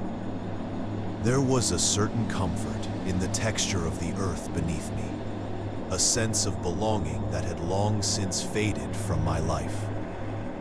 I let my mind drift back to the stories we spun in this very spot, tales of monsters lurking in the shadows and treasure hidden beneath the roots of ancient trees. As I stood, I noticed a dilapidated wooden sign, half buried in the underbrush. The letters were barely legible, the words faded and worn, but I could make out the name of the town that had once thrived nearby. It felt surreal to see it again, a name that had become a whisper in my past, like the sighing of wind through the branches. I took a moment to contemplate the lives that had once breathed here, now reduced to echoes, their joys and sorrows entwined with the very soil. I continued down the path, each step sinking slightly into the soft earth, the sound of my footfalls muffled by the thick carpet of leaves. The air felt charged, as if it were waiting for something to break the silence. I passed through a small clearing where the trees opened up to reveal the remnants of an old house, its silhouette barely visible through the thick undergrowth. The structure leaned precariously, a skeleton draped in vines and moss. The windows were dark, like empty eyes staring out into the world, and I hesitated before approaching. I remembered the stories told in hushed tones about this place, how it had once been a home filled with laughter and warmth, before time and neglect had claimed it as their own. As I stepped closer, the air shifted, growing colder, the warmth of the sun seeming to retreat. I reached out to touch the rough, weathered wood of the doorframe, splintered and covered in patches of green. The door hung ajar, inviting and foreboding all at once. I took a breath and pushed it open, the creak of the hinges like a low moan that seemed to resonate through the very bones of the house. Inside, the light filtered through the shattered windows, casting long shadows across the dust-covered floor. I could see remnants of life scattered about, a faded photograph, a broken chair, and pieces of yellowed wallpaper peeling away from the walls. Each item whispered of the past, of moments now lost, like the ghostly echoes of laughter that seemed to linger in the air. I stepped further into the room, the floorboards groaning beneath my weight. The chill in the air intensified, and I could feel a weight on my chest, a pressing sensation that made me acutely aware of my solitude. It was as if the house itself was watching, holding its breath, waiting for me to acknowledge the stories it had witnessed. I wandered from room to room, each one a portal to another time. In what must have been a kitchen, a rusted pot lay forgotten on the hearth, its surface coated in a layer of dust. I could almost hear the clattering of dishes and the soft murmur of conversation that once filled this space. As I reached out to touch the pot, a sudden draft swept through the room, sending a shiver down my spine. It was then that I caught a glimpse of movement in the corner of my eye. I turned quickly, heart racing, but found only shadows dancing in the waning light. The sensation of being watched lingered, though, and I felt a chill run through me. Perhaps it was only my imagination, the remnants of childhood fears surfacing after all these years. Yet the feeling was so palpable, so real, that I could not shake it off. I moved to the back of the house, drawn by an inexplicable pull. There, a staircase spiraled upwards, the wood splintered and worn. The air felt heavier here, as if each step I took added weight to my heart. I gripped the railing, feeling its rough texture against my palm, and began to ascend, each creak of the steps echoing like a heartbeat in the silence. At the top, the hallway stretched before me, lined with doors that had long since surrendered to time. I hesitated, a sense of dread pooling in my stomach, but the urge to explore was too strong to resist. I opened the first door, revealing a small room filled with dust motes dancing in the shafts of light. A faded bed sat against one wall, its sheets yellowed and tattered. As I stepped inside, the air felt thick, charged with an energy I could not explain. I sensed a presence here, the lingering imprint of a life once lived. I moved to the window, peering through the grime to the world beyond, the trees standing sentinel against the horizon. For a moment, I was lost in the beauty of the scene, but a flicker of movement in the glass caught my eye. I turned sharply, and for a fleeting instant, I thought I saw a figure, a woman perhaps, standing at the end of the hallway.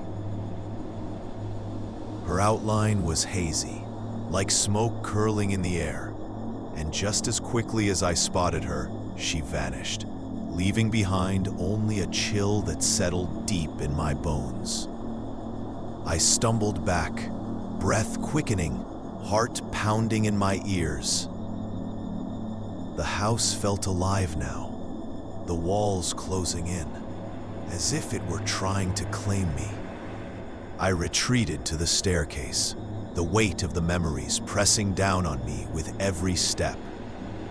I could almost hear the whispers of the past, the echoes of lives intertwined with this place, their hopes and fears woven into its very fabric. As I reached the ground floor, I caught a glimpse of the door swinging shut behind me, though I hadn't touched it. A gust of wind rustled the leaves outside, and I stepped into the cool embrace of the evening air. The sun was setting, painting the sky in hues of crimson and gold, but the warmth felt distant now, replaced by an unsettling chill. I made my way back down the path, the woods whispering secrets I could not quite grasp. Each step felt heavy, as if the weight of the house was clinging to me. The memories of what had been and what could never be whispering in my ear.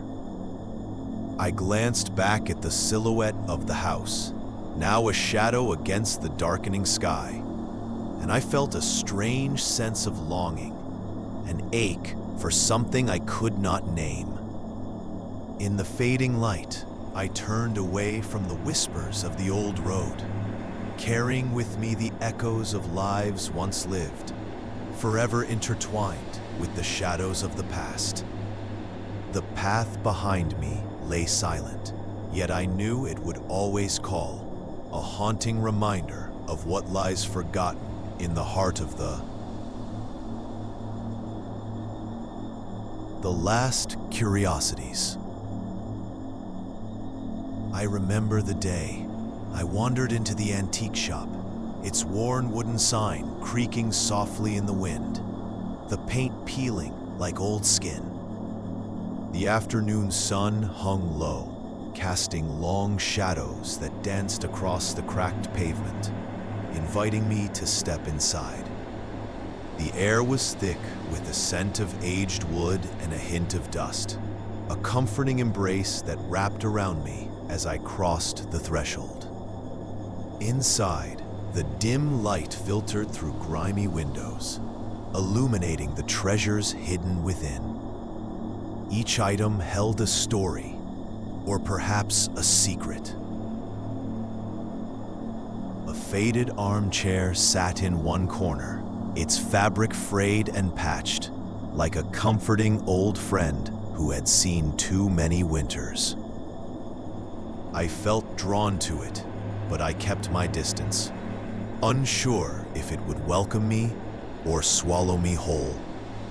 As I wandered through the narrow aisles, my fingertips grazed the surfaces of objects that had long been forgotten.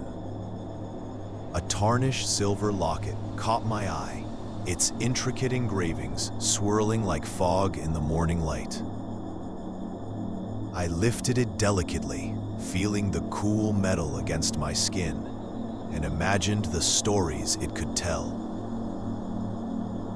Who had worn it? What memories were locked away inside? In the back of the shop, a tall glass case held a collection of peculiar items. Old watches that ticked in silence, porcelain dolls with eyes that seemed to follow me, and a small wooden box, its lid slightly ajar. I approached, drawn by an unseen force. The box was intricately carved, depicting a scene of woodland creatures dancing beneath a crescent moon. I could almost hear their laughter, a whisper of joy suspended in time. As I peered inside, a shiver ran down my spine. The box was empty, yet I felt an undeniable presence, as if something lingered just beyond the edge of my perception. I closed the lid gently, but the feeling remained, an unsettling weight pressing against my chest. A rustling sound drew my attention, and I turned to see the shopkeeper, an elderly man with thinning gray hair and eyes that seemed to hold galaxies of knowledge. He was arranging a collection of tarnished spoons on a nearby table, his movements deliberate and slow, like a clock winding down. I felt a sudden urge to ask him about the wooden box, but the words caught in my throat, tangled in the tendrils of unease that filled the room. Instead, I let my gaze drift to the other items in the shop. A small globe sat on a dusty shelf, its surface faded and worn. I imagined the places it had traveled, the hands that had spun it, the dreams that had been shared over its surface. Next to it, a framed photograph caught my eye. A family posed stiffly, smiles stretched across their faces, yet their eyes seemed vacant, as if they were mere reflections of the living. I felt a strange pull towards the photograph, but as I stepped closer, an icy draft swept through the shop, rustling the pages of a forgotten book nearby. The shopkeeper glanced up, his eyes narrowing. I was struck by the way his gaze seemed to pierce through me, as if he could see the threads of my thoughts weaving together. When I turned back to the photograph, the family had shifted, their smiles now tinged with something darker, something that hinted at hidden sorrows. I felt a cold knot form in my stomach, but I couldn't tear my eyes away. I was trapped in that moment, caught in a web of nostalgia and dread. As I continued to explore, I came upon a shelf filled with mismatched teacups, their delicate porcelain adorned with intricate floral patterns. I reached for one, its handle cool beneath my fingers, and brought it closer.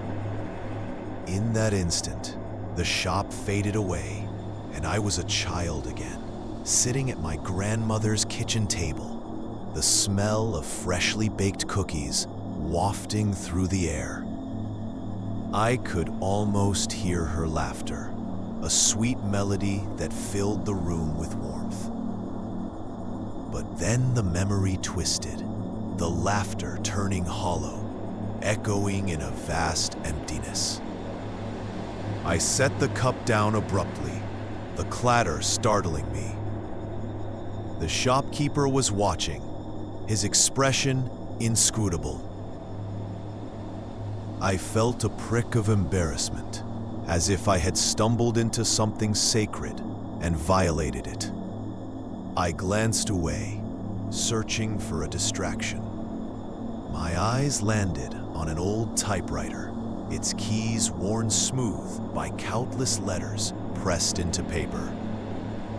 The sight stirred something deep within me, a longing for the words that had once flowed so freely from my fingers. I approached it, the metallic scent of ink lingering in the air.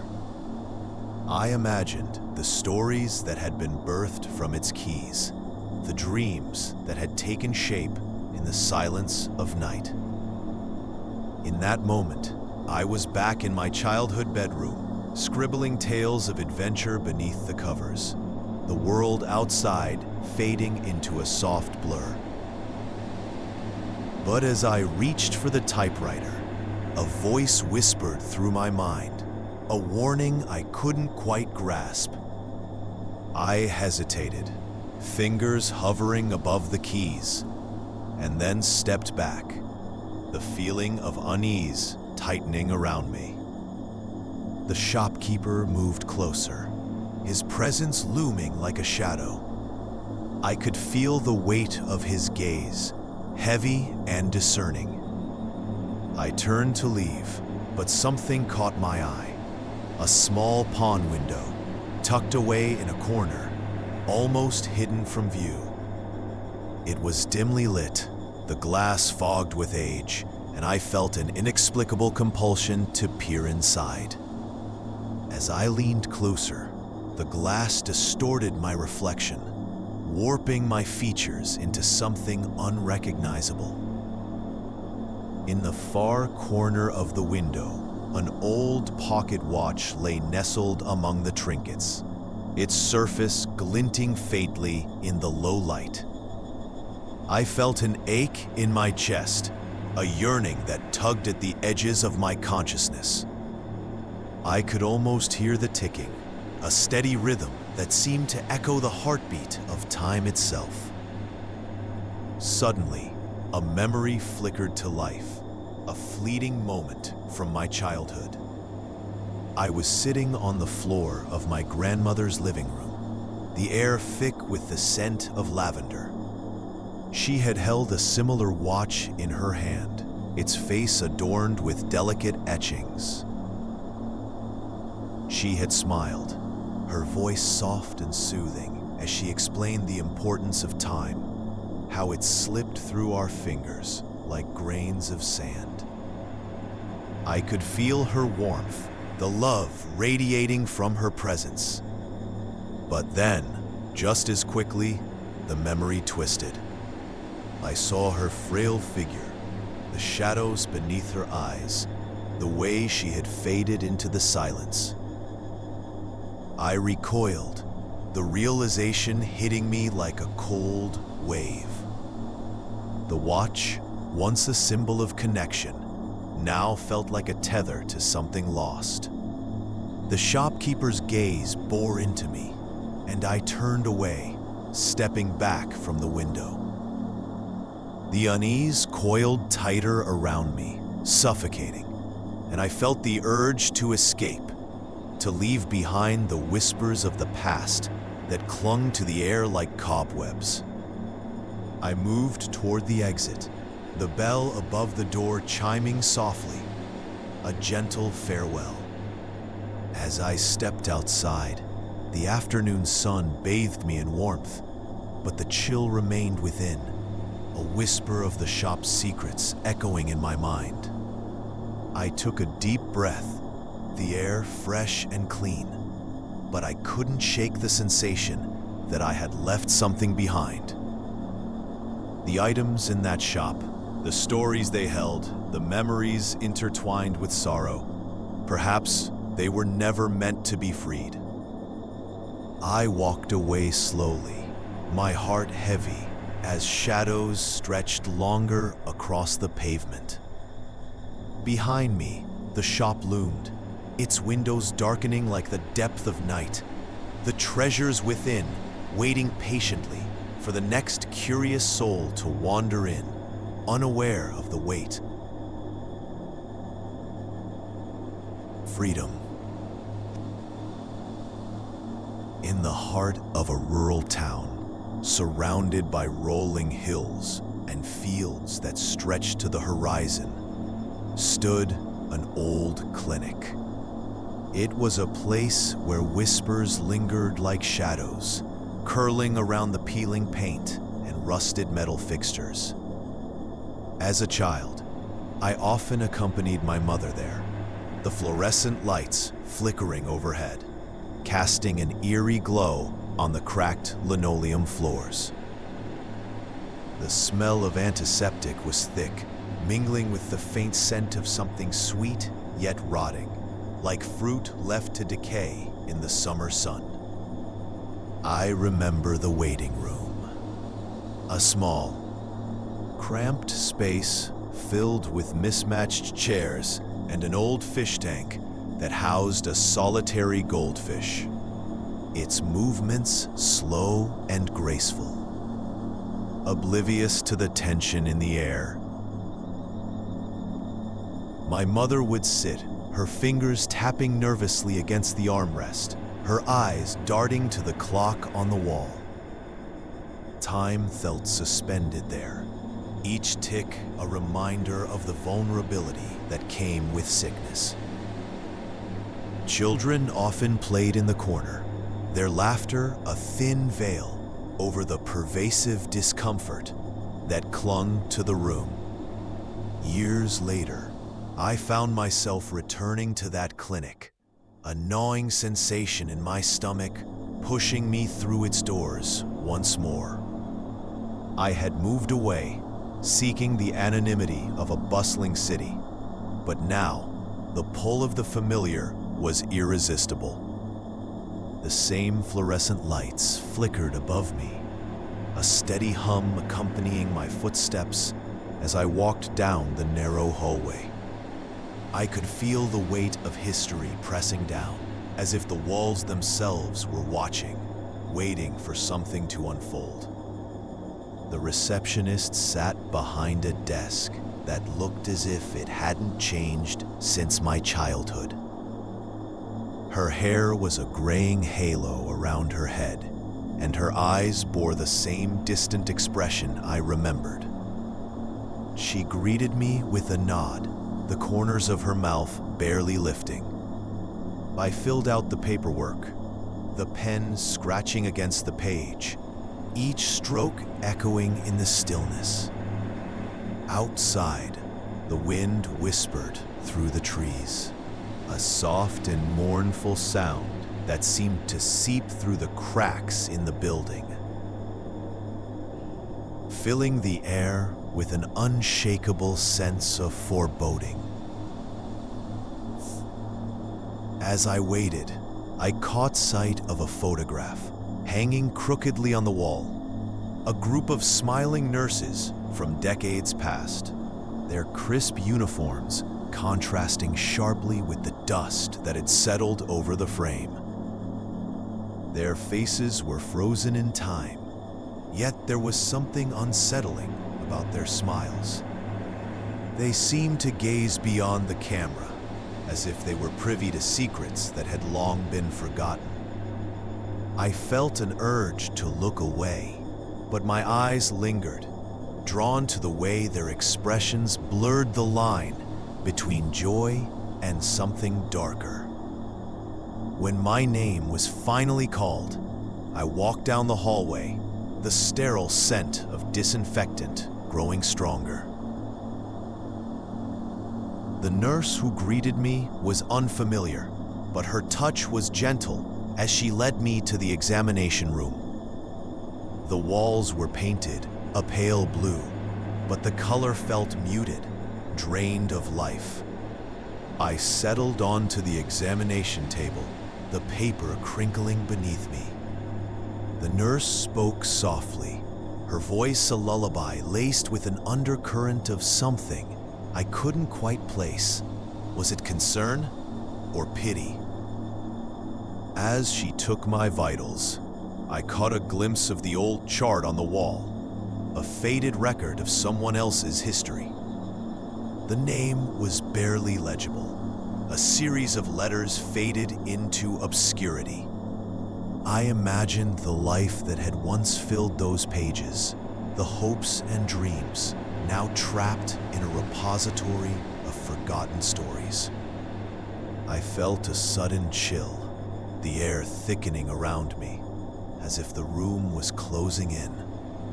After the nurse left, I sat alone, the quiet stretching like a taut string.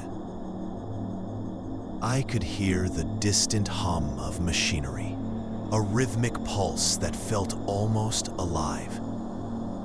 It was comforting, yet unnerving, a reminder of the thin barrier between health and illness, life and death. My thoughts drifted to childhood memories, fragments of conversations with my mother in this very place. She had told me about the importance of taking care of myself, about the doctors who worked tirelessly to mend the broken. But there was always an unspoken fear, a shadow that crept in whenever we spoke of sickness. Suddenly, a figure appeared in the doorway. It was a man, his features blurred as if seen through a mist. His clothes were old-fashioned, and there was a familiarity to him that unsettled me. He stepped into the room, and the atmosphere shifted.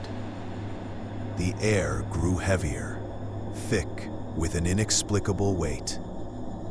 He looked at me, his eyes searching, and for a moment, I felt a connection, an understanding that transcended the confines of words.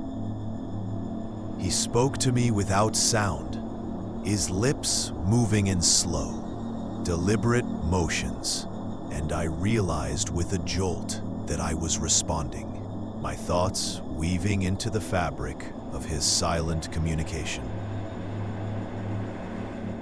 Memories flooded back, playing in the fields, the scent of wildflowers, laughter echoing through the trees.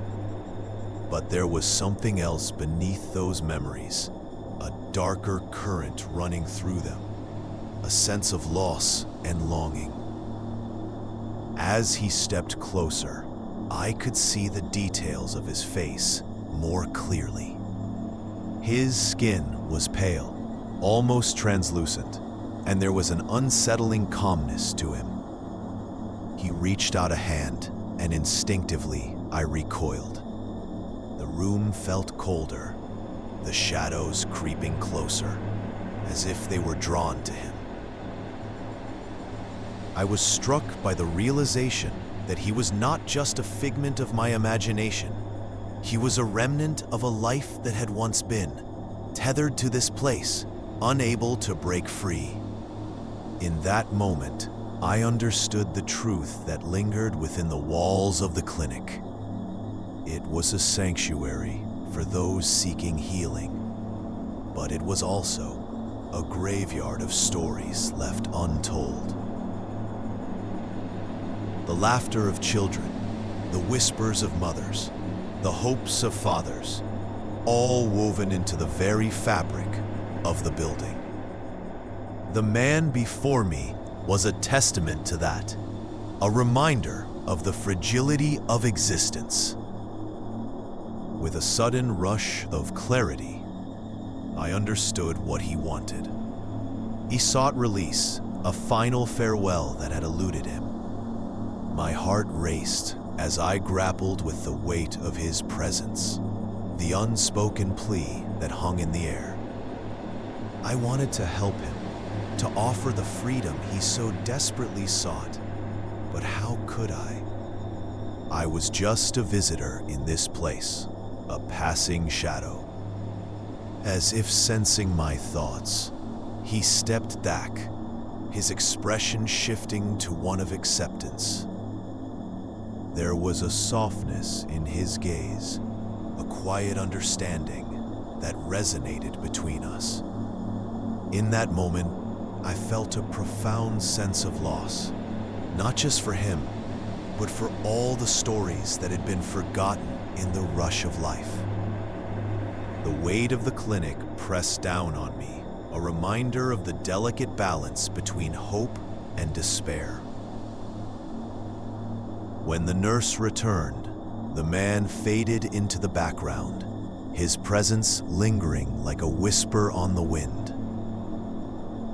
I blinked, and the room seemed to shift, the shadows receding as the nurse began her routine once more. The moment felt surreal, as if I had stepped outside of time and into a realm where the past and present coalesced into one. As I left the clinic, I glanced back at the old building, the windows glinting in the fading light. I felt a sense of finality, as if I had left a piece of myself behind. The laughter of children echoed in my mind, a bittersweet reminder of innocence lost.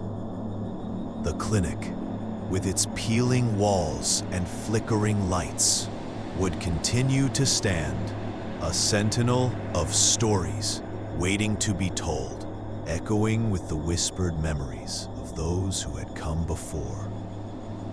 And as I walked away, I realized that freedom was not just the absence of chains, but the release of the burdens we carry, the acceptance of the shadows that linger. Reflections. The old house stood at the end of a long, winding road, far from the hustle of the world, surrounded by trees that seemed to lean inward, their branches tangled in a silent embrace. I had inherited it from my grandmother, a woman whose presence lingered like the scent of lavender she adored. I remember her in that kitchen, the air heavy with spices, her laughter weaving through the warm light of the afternoon. I had always been drawn to the house, its creaking floors and heavy drapes, the way it seemed to breathe with its own rhythm. As I stepped inside for the first time since her passing, the air felt thick with memories. Dust motes danced in the shafts of light that slipped through the gaps in the curtains, and the familiar scent of aged wood and musty upholstery enveloped me. I moved through the room slowly, letting my fingertips trace the edges of furniture that had been polished by countless generations. Each piece whispered stories of laughter, sorrow, and the slow passage of time. In the corner of the living room stood an ornate mirror, its frame gilded and intricate, catching the light like 1,000 tiny stars. I had always been captivated by it, even as a child, when I would stand before it, watching my reflection shift and shimmer in the glass. It was a portal of sorts, a place where I could lose myself in daydreams. Yet it had an unsettling quality too, as if it were watching me in return. I remembered the tales my grandmother would tell about the mirror, how it had belonged to her mother and had seen the family through both joy and despair.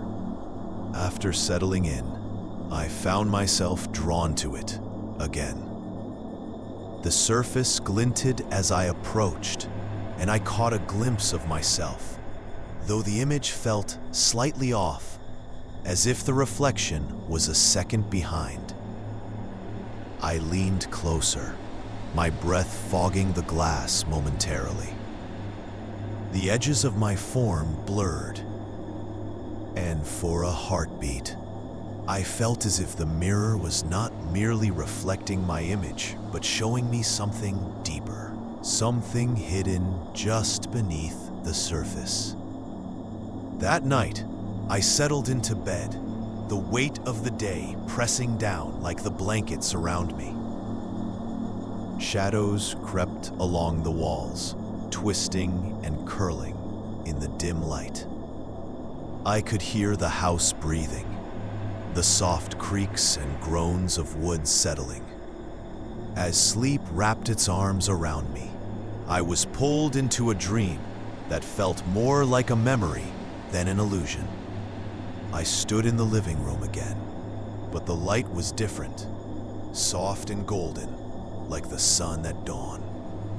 The mirror gleamed, and as I looked into it, I saw not just my reflection, but a flicker of movement, something just out of reach. I could see my grandmother, young and vibrant, standing beside me, her eyes sparkling with mischief. She smiled, and for a moment, I felt a surge of warmth, a connection that spanned the years. Yet, as I leaned closer, the light shifted, shadows deepening around her. Her smile faded, replaced by an expression I couldn't quite decipher. The edges of her form began to blur, and I could sense the tension, a weight pressing down on my chest. I reached out, desperate to grasp the moment, but it slipped away like sand through my fingers. The mirror darkened, the glass turning opaque, and I awoke with a start, heart racing in the stillness of the night. Days turned into weeks, and I settled into a rhythm, the house gradually becoming a part of my routine. Yet I couldn't shake the feeling that something was off, as if the mirror was calling to me, whispering secrets just out of reach. I began to notice things in the corners of my vision, fleeting shadows that danced just outside the periphery of my gaze. I dismissed them at first, tricks of the light or remnants of dreams, but the feeling of being watched lingered. One afternoon, while dusting the shelves in the living room, I felt an inexplicable urge to stand before the mirror again. The air felt charged, electric as I approached it, my heart thrumming in my chest. I studied my reflection, the contours of my face, sharp against the dark glass. But there, just behind me, I caught a glimpse of something, a flicker of movement, a whisper of fabric brushing against the wood floor. I turned, but the room was empty, save the old furniture and the lingering scent of dust. When I faced the mirror again, the glass seemed to ripple slightly, distorting my reflection. I reached out tentatively, my fingertips brushing the cool surface, and the moment I made contact, the air around me shifted. A chill rushed through me, and I felt a strange pull, as if the mirror were inviting me in. In that moment, I understood my grandmother's tales, the way she spoke of the mirror as if it held more than mere reflection. I could feel her presence, a soft warmth behind me, urging me to look deeper. But there was something else too, a darkness that coiled in the corners, lurking just beyond the edges of my perception. I took a step back, heart pounding, and the mirror's surface stilled, reflecting only the mundane room behind me. I could hear the clock ticking in the hallway, a steady heartbeat in the silence, yet it felt as though time had warped, each tick echoing like a distant call. The shadows in the room seemed to lengthen, creeping closer, and I felt a growing unease, a sense of urgency that urged me to leave. That night, I locked the door to the living room, pushing a heavy chair against it, as if it could protect me from whatever was stirring within the walls. I fell asleep with the light on, though it did little to ease the sense of dread that coiled tightly around me. In my dreams, I wandered through the house again, but this time it was dark, the familiar rooms twisted and distorted, a labyrinth of fear. The mirror called to me, its surface shimmering like a beckoning hand. I tried to resist, but it was a compulsion I couldn't shake. I found myself standing before it once more, and as I looked into the glass, the familiar figure of my grandmother appeared, her face shadowed, but her eyes bright, searching mine for something I could not grasp. But behind her, the darkness surged, swirling like smoke, and I could hear whispers, faint and insistent, echoing around me, pulling me closer to the void. I awoke, gasping, the weight of something heavy pressing against my chest. The room was still, but the air felt different, thick with an unnameable tension. I crept to the living room, drawn by an invisible thread.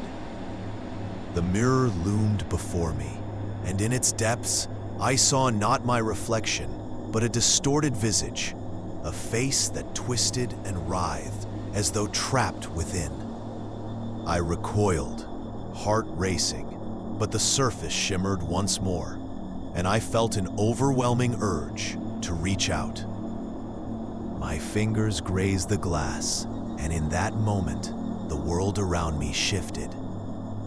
The shadows solidified, coiling like smoke, wrapping around my limbs. I stumbled backward, and the chair I had pushed against the door fell, the sound reverberating through the silence. In the chaos, I caught one last glimpse of my grandmother, her eyes filled with a sorrow I could not comprehend. I turned to run, but the shadows clung tighter, whispering secrets of the past, tales of a family woven into the very fabric of the house. I tore myself free, fleeing into the night, leaving the weight of the mirror behind.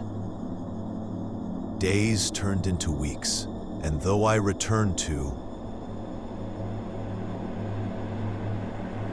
That was tonight's collection from Dr. Gloom. If it kept you company, consider liking, sharing, and subscribing. Rest well and dream deeper.